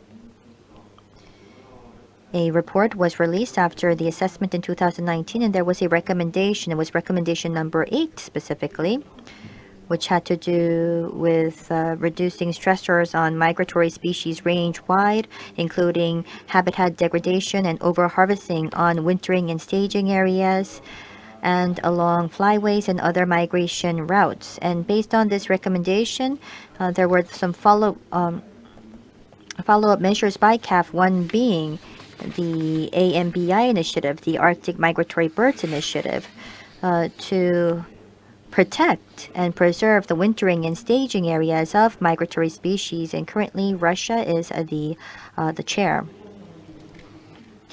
And this AMBI is a global initiative, and it focuses on the 4 main flyways of the continents. And as you can see on the map on the right, we have the East Asian, Australasian flyway. We started off with this project from 2015 to 2019, and from 2019 to 2023 are the phased projects underway.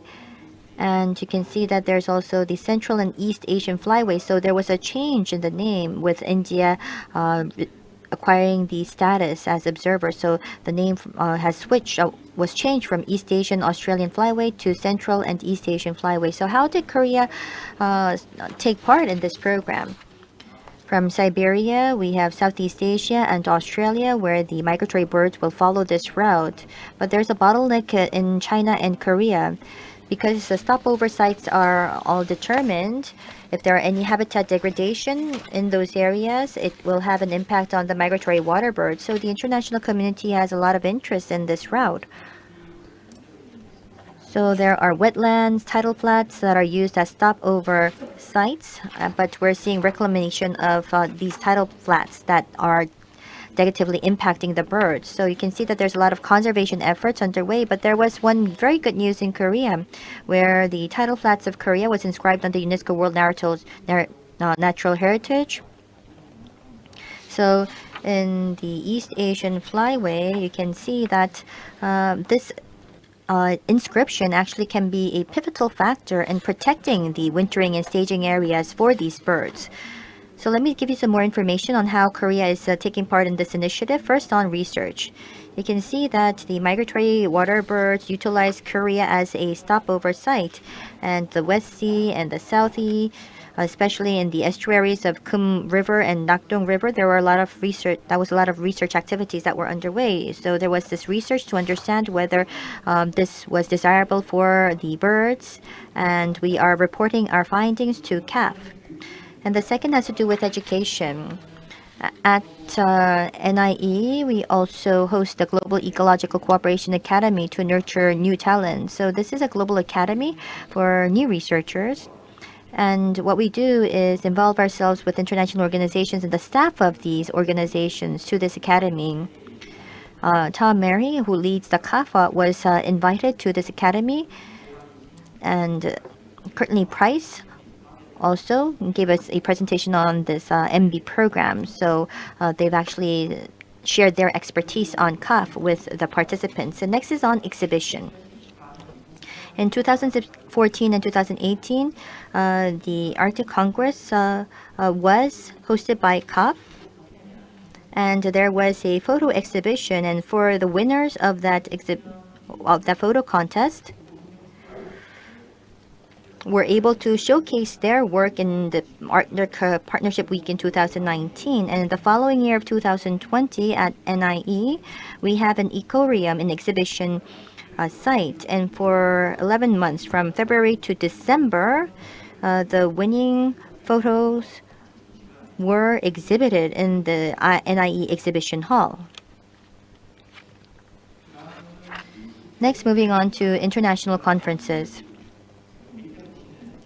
You can see here on the bottom left, these are the organizations that we've engaged in collaboration. We have the COP Secretariat, Observer States, as well as the board, as well as the Arctic Council members. So there was a East Asian Australasian Flyway Shore Bird Science meeting held in 2020, and 450 participants were involved for 3 days in this meeting. So what we did was share the scientific aspects of the MB. So what we did was host this science meeting. And in 2018, I've mentioned that Tom Mary of CAF Secretariat and Courtney Price was invited for the Academy. And also in 2018, they were invited once again to give us some more information on the programs underway at CAF. And some booklets. As we were engaging in the projects, we thought what we can do and what contributions can be possible as observers. So we actually published a children's book, The Spoon-Billed Sandpiper Special Journey. So we have a Korean version as well as an English version. And this year, early this year, for the countries that are part in the MB program, we've actually distributed this book to 17 countries, and also to our expert groups in Korea. We've shared our Korean version with them.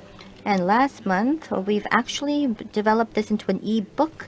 And in the education session of the CAF Secretariat, we've registered this as a resource to be utilized. And last but not least is on the public awareness aspect.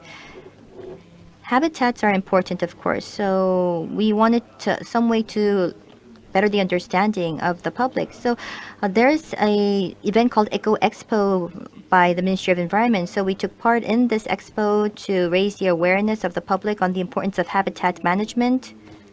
지역 상생의 의미로 저희가 And there's also eco-tour programs that exist. So in the Seocheon Kumgang estuary, There are stopover sites that are critical for these migratory birds. So what we wanted to do was utilize this eco-tour program to raise the awareness of the children, of the students, on the importance of these stopover sites and habitat management. So this was also a part of the AMBI initiative. Thank you very much.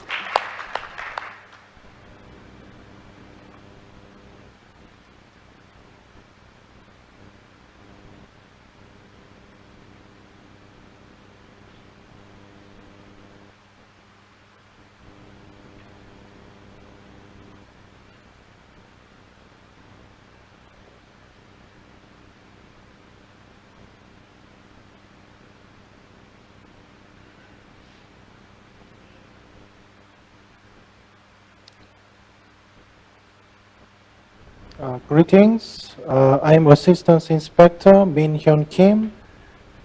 I'm working in Search and Rescue Division in Korea Coast Guard Headquarters. I'm a person in charge of International Search Cooperation.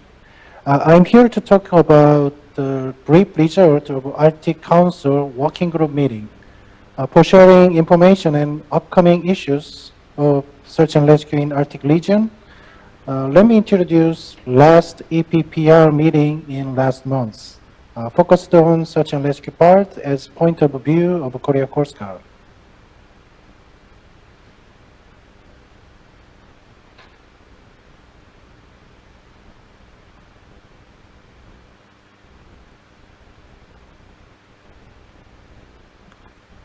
I was participated the Search and Rescue Expert Group on 10th November. This meeting participate almost all Coast Guards of Arctic Council countries. And Korea Coast Guard also participated plenary meeting of second EPPR meeting on 23rd to 24th November. There was participants of 3 expert group of EPPR, which is search and rescue, marine environment, and radiation. The contents of my presentation is first, Murmansk Safe Arctic exercise held by American of Russia, second, activities of Italian Navy, and last, proposal for casualty tracking workshop by Search and Rescue Expert Group. First, Murmansk Safe Arctic exercise held by American of Russia. From Russia, introduction made. Safe Arctic exercises by American of Russia were held by last September in Murmansk. As you know, the Russian Federation is chair of Arctic Council until 2023.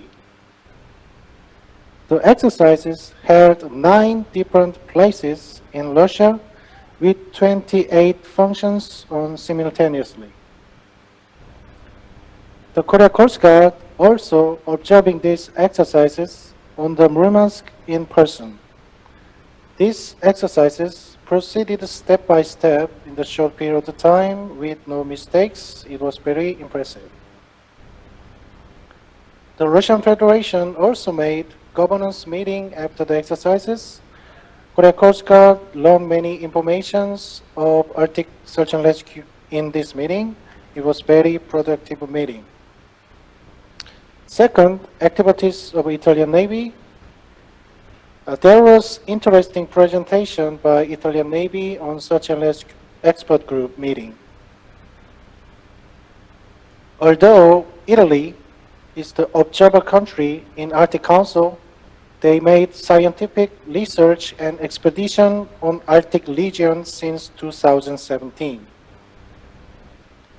The research made with multi-measures, not only the vessel, but also drones and satellite observation and so on. It makes possible to detailed measured information such as changes of shoreline and glaciers and etc. I think it is good example for activity of observer country on the Arctic region. And last, proposal for casualty tracking workshop from search and rescue expert group. And there was project proposal from search and rescue expert group, which was casualty tracking workshop. This proposal introduced in Search and Rescue Expert Group and approved by EPPR in plenary meeting. For reference, the Arctic Coast Guard Forum were made between the 8 permanent secretariat of Arctic Council in 2015. And they performed the combined exercise in Arctic. It's called Arctic Guardian Exercise. The Korea Coast Guard interested in participating ACGF as observer. Because the Arctic route will widely open in near future, in that time, many Korean vessels past Arctic region also needed to good search and rescue support from the adjacent Coast Guard. If Korea Coast Guard will be observer of ACGF, we will expect good search and rescue cooperation in Arctic area. The Korea Coast Guard wishes to make good relationship with ACGF. This Coast Guard made the agreement for the search and rescue cooperation in Arctic region. The contents of this agreement shows very intimate relationship between these countries. The main contents of this project is prepare for the casualty tracking system in case of accidents occurring massive casualties. The point of casualty tracking is triage. In case of massive casualty accidents, there is possibility of confusion of patients. For example, in case of transporting the patients to the hospital, light wounded casualties transferred before seriously wounded.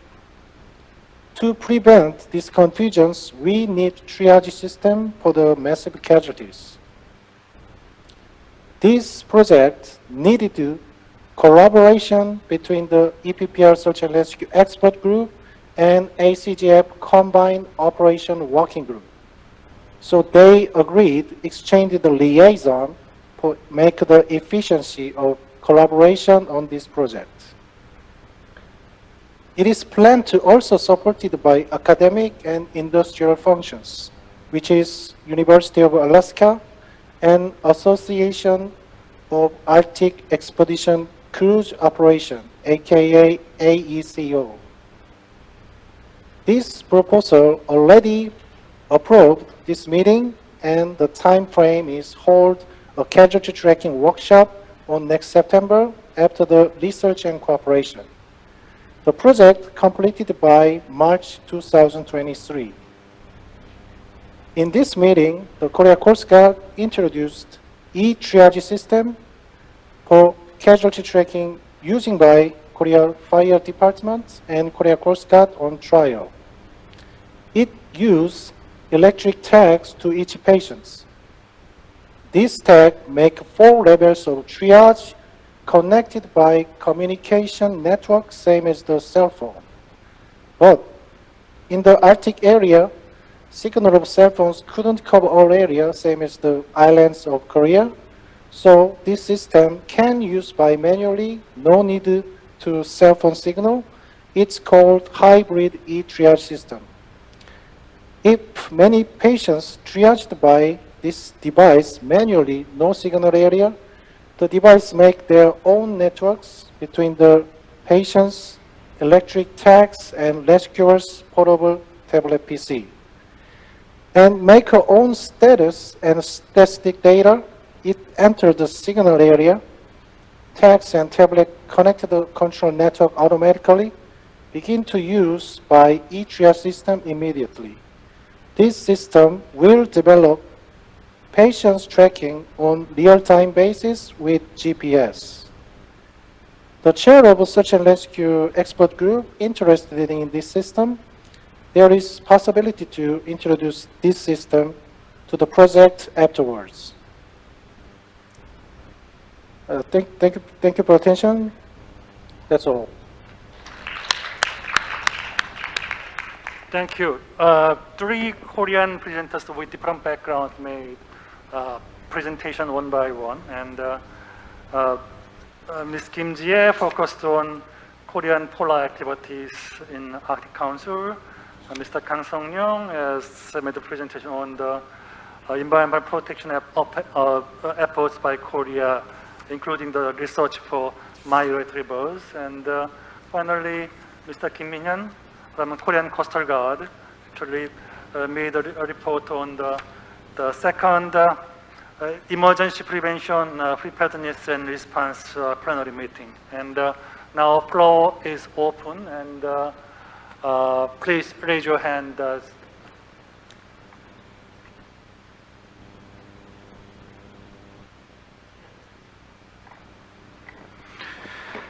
예, 저는 한국해양 Yes, I have a question for Mr. Min-hyun Kim of KCG. Just a simple question. Among the activities at Arctic Council, I think EPPR is one of the latest working groups that Korea has participated.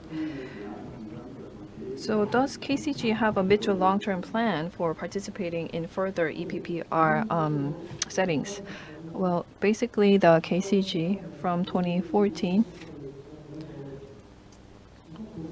due to the Oryong vessel incident, has continued to pursue cooperation with experts at the SAREG of EPPR and the ACGF by attempting to take part as much as possible. And our biggest goal is to become an observer to the ACGF.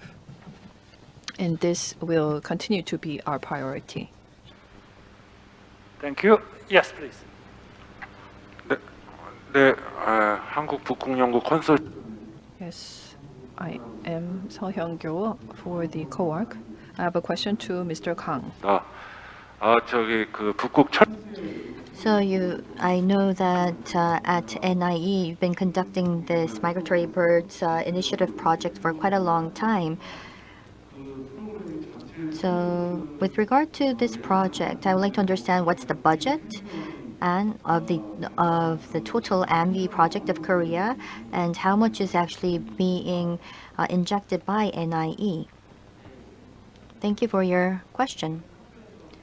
So at CAP, it hasn't disclosed the budget numbers for the AMBI project, and I know that the global scale coordination is done by the Secretariat, and by continent there are coordinators that have been designated.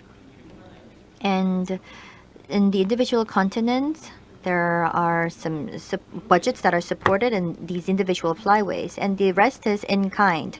So per continent, with regard to running the programs, the observer countries, and those are part of the continent. So the Arctic states in the flyways do provide in-kind investments. And with regard to setting the goals and objectives, experts are of course involved, but they actually volunteer to provide support. And at NIE, the projects that I've mentioned, what happens is per program, what we do is collaborate in running these programs. And in international cooperation, what we do is there is a budget that is necessary to take part in international conferences. So at the board meeting of CAF, what we do is we present our achievements at these international conferences, and we also discuss follow-up projects, and we allocate about 10 to 20 million won for these business trips to the international conferences. Thank you.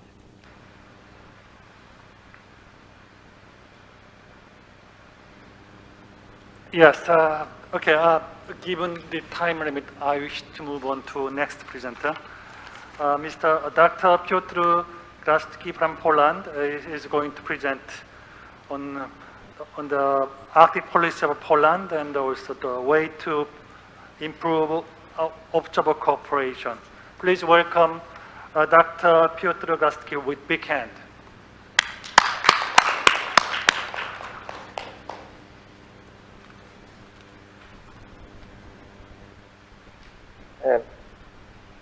Good afternoon, everyone. It's a great pleasure to be invited to this most interesting seminar and to have the opportunity to present about Poland's Arctic policy. In this presentation, I will briefly go through the most recent document on the Polish Arctic policy, and I will briefly cover the current involvement in cooperation within the Arctic Council and present two ideas for possible observer-led cooperative projects in the future. Although Poland has been involved in the Arctic collaboration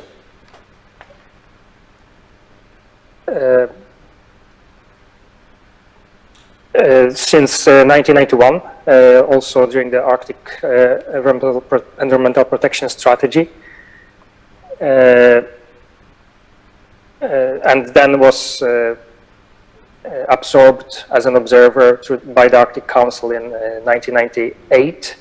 It was only the last year that Poland has adopted its own, or the very first official document that is for stating the country's polar policy, actually, which covers both the Arctic and the Antarctic. But in this presentation, I will focus more on the Arctic part of it. So it was adopted last year, as said, in September by the Council of Ministers, and it's still not published as a official document that is available online. So that's why I cannot share the link with you.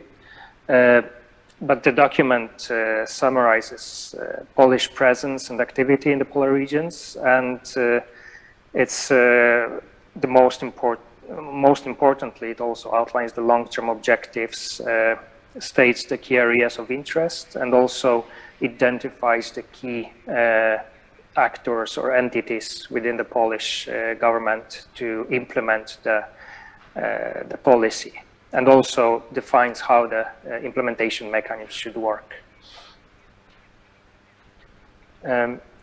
This policy is a part of foreign policy of the country, and it's as the rest of the foreign policies aimed at safeguarding the key interests and strategic needs of Poland in the polar regions, and it's aligned and coordinated with other policies and strategies on the national level.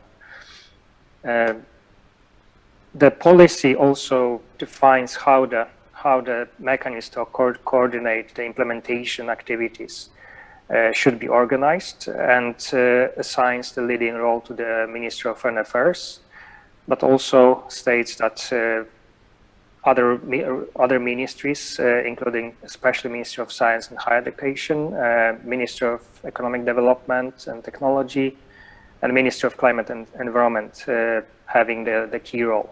In the sector policies, there are also Ministry of Marine Transport, Marine Economy and Inland Navigation. There is also a minor role assigned to the Ministry of National Defense, especially in the context of security issues. A very important part of the new policy is also outreach and reaching out to the broad audience and educating and increasing awareness of the Polish society about the challenges occurring in the polar regions, especially the Arctic. And this is also an important point of reference for activities. The document is an important point of reference for activities directly and indirectly related to polar regions. Polish Arctic policy is based on 4 pillars, so-called pillars. The first is recognition and compliance with the existing international legal framework in the Arctic.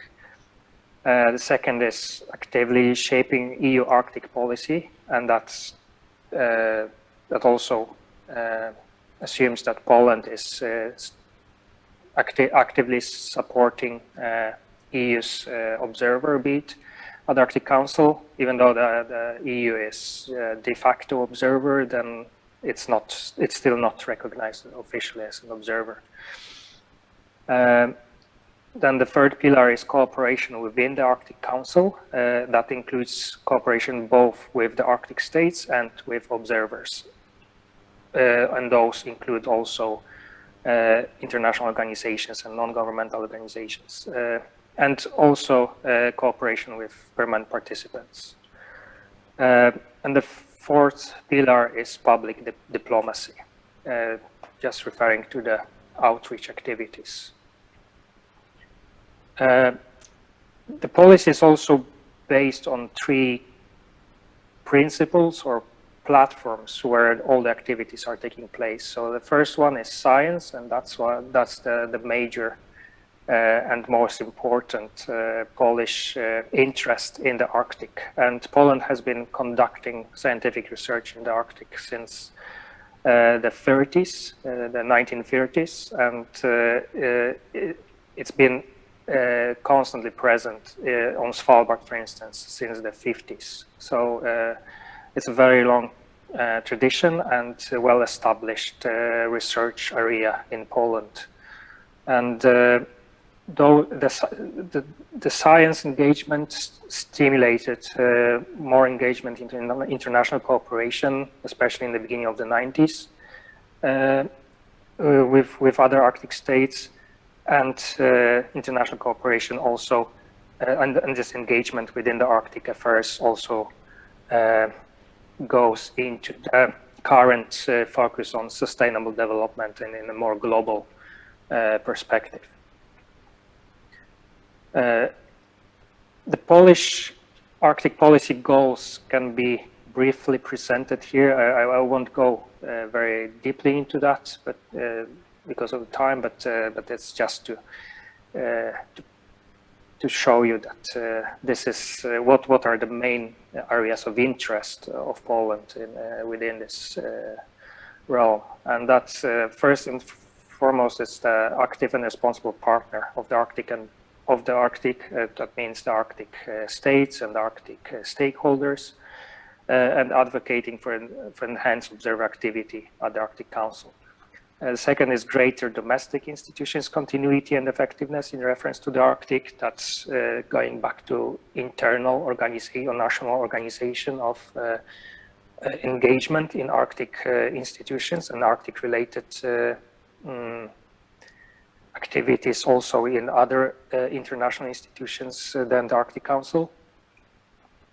The third is secured continuity of scientific research and freedom of scientific research, and also that science-based policy and decision-making is intact, and that also involves activities within science diplomacy.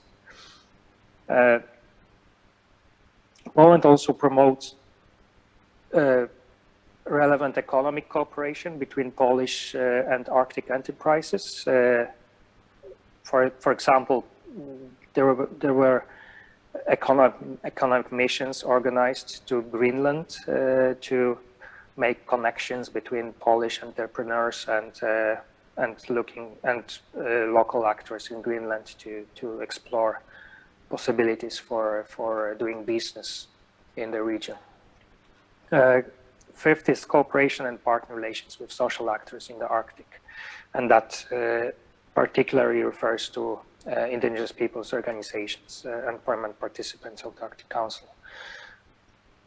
And the sixth is also effectively influencing Arctic-related activities within the European Union and also other international organizations. Poland is, for instance, active within International Maritime Organization when it comes to shipping regulation, also related to the Arctic.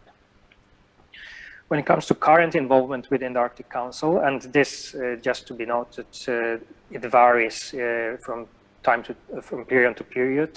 So in some periods there's more engagement in certain groups that's mainly project based. But as for now, the Polish researchers and Polish experts are involved in an expert group in support of implementation of the framework for action on black carbon and methane, sustaining Arctic observing networks. Within CAF, it's the project on action for Arctic biodiversity. That's implementation of the Arctic biodiversity assessment.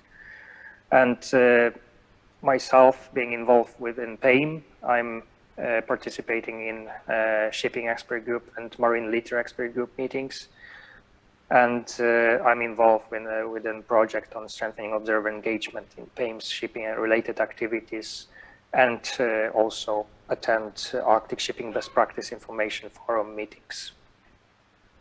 This forum is also attended by other experts from Polish universities and institutions interested in shipping in the Arctic. Since 2010, actually, Poland has developed a format for meetings between observers. That's kind of an outside of the Arctic Council, but because of the place, it was called so-called Warsaw format meetings. That's a meeting between the observers, state observers, and the SAO-chair once per chairmanship in Warsaw to discuss observer-related issues within the Arctic Council. Excuse me.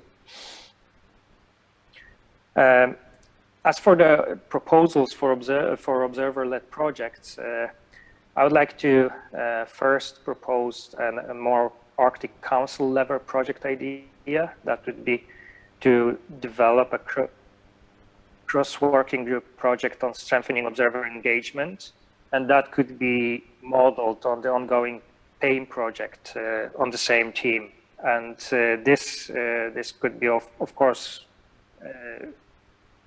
launched once the PAIM project is concluded and produced some results, and could also provide some lessons for other working groups.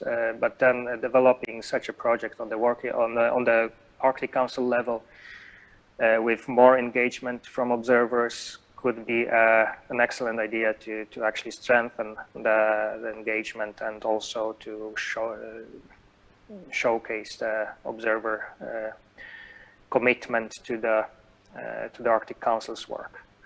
The second project is more PAIM specific and is more related to my interests, and that's bringing the Arctic perspective to the global negotiations on marine plastic litter agreement, prospective agreement, which hopefully will start next year. And this is also a possibility for observers to coordinate their positions with Arctic states and to bring the Arctic perspective, or to make it more hearable at the global forum once the negotiations are launched. So that would be it. Thank you so much for your attention. Thank you, Dr. Gracek. Dr. Piotr Gracek is actually a research fellow at the Department of Social Science, Arctic University of Norway. He participated in many Polish delegations to various Arctic Councils meetings. Today, I think he is on the same page with other presenters regarding the scientific researches and working group meetings on the Arctic Council. And also he sees ample room to improve it, but also he suggested a certain kind of cross-working group, and also possibly increased cooperation among observer members. Fortunately, actually, Poland is leading actor in this regard, actually running a Warsaw format of observer states. And now floor is open to other participants.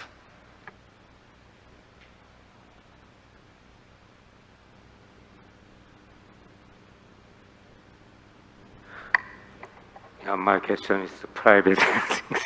Yeah, good. Mr. Dr. Gracek. About 30 years ago, I had visited in Torun, Copernicus University. That time, I think that some geographer researched in Arctic area. I'm a geographer, and I think that they are a leader in Polish Arctic research. Then I have short questions. That nowadays, what is the Arctic research trend in university in Poland?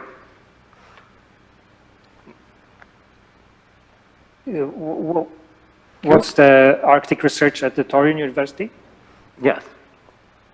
All area in University Scala research trend in Poland. Well, the Polish Arctic research is, or polar research for that matter, is focused on marine biology and oceanology, and that's led. All the Polish polar research is coordinated by the Committee on Polar Research under the Polish Academy of Sciences. And this committee coordinates work of different universities, although these universities can have also their independent projects and also kind of separate from this research being done by or being coordinated by the committee. But the committee is the major body that has the overview of what's going on. And Poland has also two research stations, one on Svalbard, on Spitsbergen, in Hornsund, and this is actually owned by the Institute of Geophysics of the Polish Academy of Sciences, but this station is used by a broad spectrum of different researchers, especially marine biology, oceanology, glaciology, and those are coming. These researchers are coming primarily from Institute of Oceanology of the Polish Academy of Sciences in Sopot. It's University of Silesia that is very active, Institute of Geophysics. And there are also smaller groups of researchers in different universities, like University of Wrocław, University of Torun as well. Actually, University of Torun has also its own seasonal station on Svalbard. So they organize summer expeditions and summer research field trips on Svalbard. So this research is quite widespread among different universities in Poland, but still coordinated by the Committee on Polar Research. I don't know if that answers your question, or should Thank you very much. Thank you. And given this time span, I wish to actually open the floor to every presenter here. And just facilitate the last debate, I wish to summarize what we have done today. Seemingly, every presenter from every observer state is on the same page regarding the observer state need to continue to contribute the scientific research to combat climate change and protect the marine environment in Arctic areas. And also, there have been certain kind of suggestions from there should be more observer-led proposals, and such as Professor Fusio Onishi mentioned that thematic networks, and also Professor Pings mentioned that we need to improve openness of Arctic Council. And Dr. Sebastian Goddard was more bold that he opened the possibility of a kind of political cooperation among observer state to have certain influence, increased influence of decision-making process in Arctic Council. And also, Dr. Piotr Grasik was also almost on the same line that certain kind of, he was quite clear that the policy, Arctic policy is based on balance between economic cooperation and also science-based policy and sustainable development. But as Poland did, that he also made it clear that Arctic policy in Poland is actually part of a foreign policy, and he wished Poland is a leading country through Warsaw Commit to increase cooperation among Arctic observer states. And now the floor is open to all participants. You can raise any question to our participant today, our presenter today, please.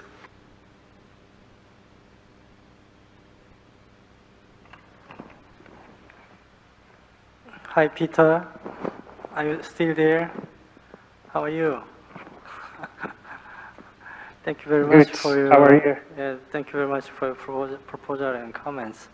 I have one question. Do you have any special collaboration with the neighboring Arctic or non-Arctic states, observer states, in European countries, with Poland? So if you have, please explain a little bit about that. And my second question goes to the Sebastian. Hi, Sebastian. I'd like to ask you about the relationship between French and Russia in the Arctic development. If you can give some comments on these issues, please. Pure, you want to take the floor first? You can go ahead, please. Pure is the same. Yes, for the Chinese-Russian cooperation, so is a very more and more integrated cooperation between the both countries.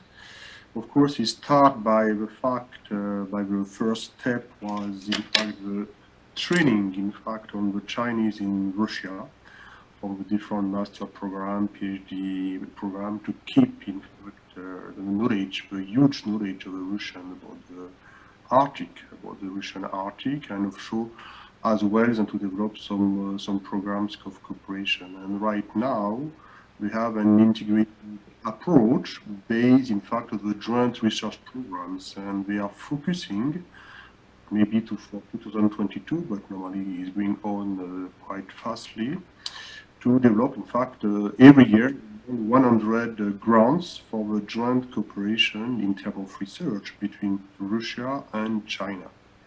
We've opened the mechanism to do that. So is what is happening right now, and this cooperation is more and more integrated. Now, I don't know how my colleagues from Russia, they will take this opportunity. Some they want, some they don't want. And this is the internal question inside Russia. But on the framework of the state, between the federal and between the Chinese government is working quite well to try, in fact, and to involve more and more joint research, for sure. And 100 grants is not little. Every year.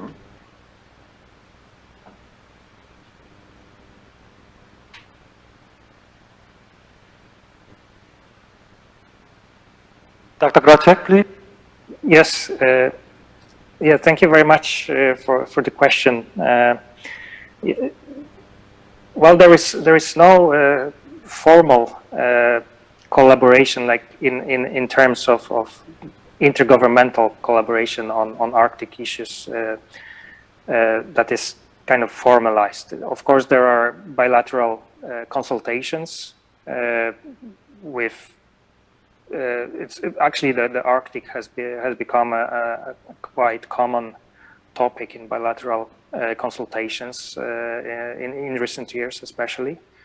But it's not that there is that formalized governmental collaboration with neighbors. But such consultations are especially important with bilateral meetings with Arctic states. And as far as I know, there is research collaboration, but that's going from the researchers and the research environments with Czech Republic, Germany, Denmark, also Norway, that's a bit farther neighbor, Sweden as well, and Finland. But that's again more scientific collaboration within different auspices like IASC or just direct EU grants. So that's or other grants for that matter. But it's not kind of formal collaboration with the neighbors. Yes, it's possible to answer because the answers of Pure is always the same answer for all the European countries. In fact, it's working by researchers, by the academy, by some bilateral research, and by the Euro grants. And it's true that the European Union is playing a great role and important role in terms of support of the European research. As I said before, is around 200 million euros of grant. And of course, all the European countries, they are participating. And after this is and the links that we have between and researchers. Myself, I'm working as well with some Polish friends and colleagues with the Swedish, Finnish, and Norwegian. And it's working by this way. We have a framework and we are using this framework. And this is why sometimes it's looking a bit fragmented or non-visible, but in reality is very active. And just to add, the European Union is actually a very important platform for collaboration. So it's perhaps even more important than bilateral collaboration in Europe. I fully agree. So after for all countries like France and Germany, it's true that we have home and self programs that we have, and sometimes as the German colleagues and partners, we are developing them home research program for themselves. France, we are doing as well as the same, and so we have a lot.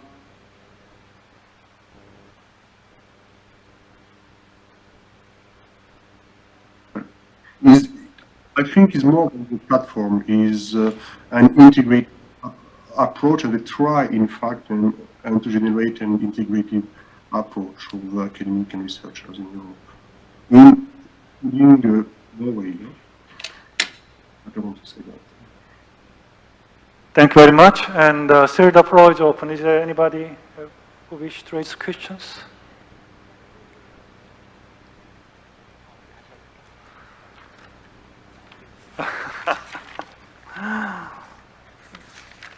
Okay, please. Thank you. I have a question to Kim Min-yeon 경사님, Korea Coast. Every summer, Korea, Japan, China, also Canada, and United States visit Pacific Arctic area. Especially Korea, Japan, China visit Central Arctic Ocean. But sometimes while they are working in Central Arctic Ocean, there is an accident, and some the patient. So in Korea, do you have any cooperation between Arctic country and non-Arctic country together? Do you have any plan to work together in EPPR and SR? Do you have any opinion about cooperation between Arctic and non-Arctic country? Yes, that is a very good question. Because the Korea Coast Guard had many relationships with another country's Coast Guard.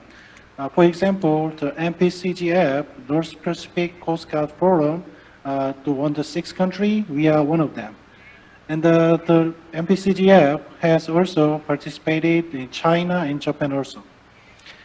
And we have another related forum is that the HECA, Head of Coast Guard Forum in the Southeast Asia, which is also participating in the China and Japan. And the funny thing is that the MPCGF also participating in the Canada and USA, which is that the same participants of the ACGF members. So we using this relationship with the China, USA and Canada, we wanted to participating in the ACGF as observers. So that is my wish, and we wanted to be there. Thank you.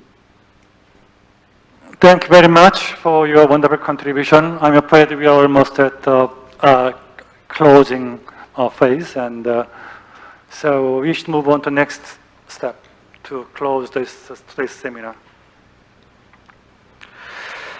네, 북극협력 대표님 감사합니다. Yes, thank you very much, Representative Hong, for moderating the session. Because of these passionate discussions, we are behind schedule. However, I would like to invite Song Sang-keun, Director General of the Ministry of Oceans and Fisheries, for some concluding remarks, please. 예, 오늘 글로벌 북극협력 It was a great pleasure to hold the seminar on cooperation for global Arctic with experts from around the world.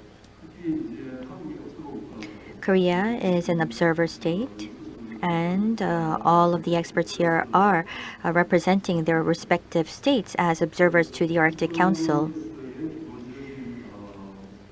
Right now, the overall direction in the Arctic recently was very much focused on a common response towards the climate crisis, as well as conservation of the marine ecosystem and environment. And I think that we're seeing a heightened awareness in these fronts. So not only for the Arctic states, but also for the non-Arctic observer states, I think that there are many channels that we can contribute in this process. And as was mentioned by many of our experts, when we offer our contributions, I think that scientists in the observer states, and especially organic relationship amongst the researchers, would be key. As was mentioned by our experts from France, you've mentioned about the need to utilize the platform of the EU. So even within the observer states, in order to engage in any scientific contributions, I think that the observers amongst one another needs to strengthen collaboration to contribute further to a common cause. So in that aspect, I believe that today was a very useful session. And I truly hope that going forward, we can continue on to strengthen collaboration amongst the observer states, and I hope that we can also maintain and strengthen this network. Thank you all for your participation. Thank you. 네, 이것으로 Thank you. With this, we would like to close the very first session of the Arctic Partnership Week seminar on cooperation for global Arctic. Thank you. Thank you very much. Thank you.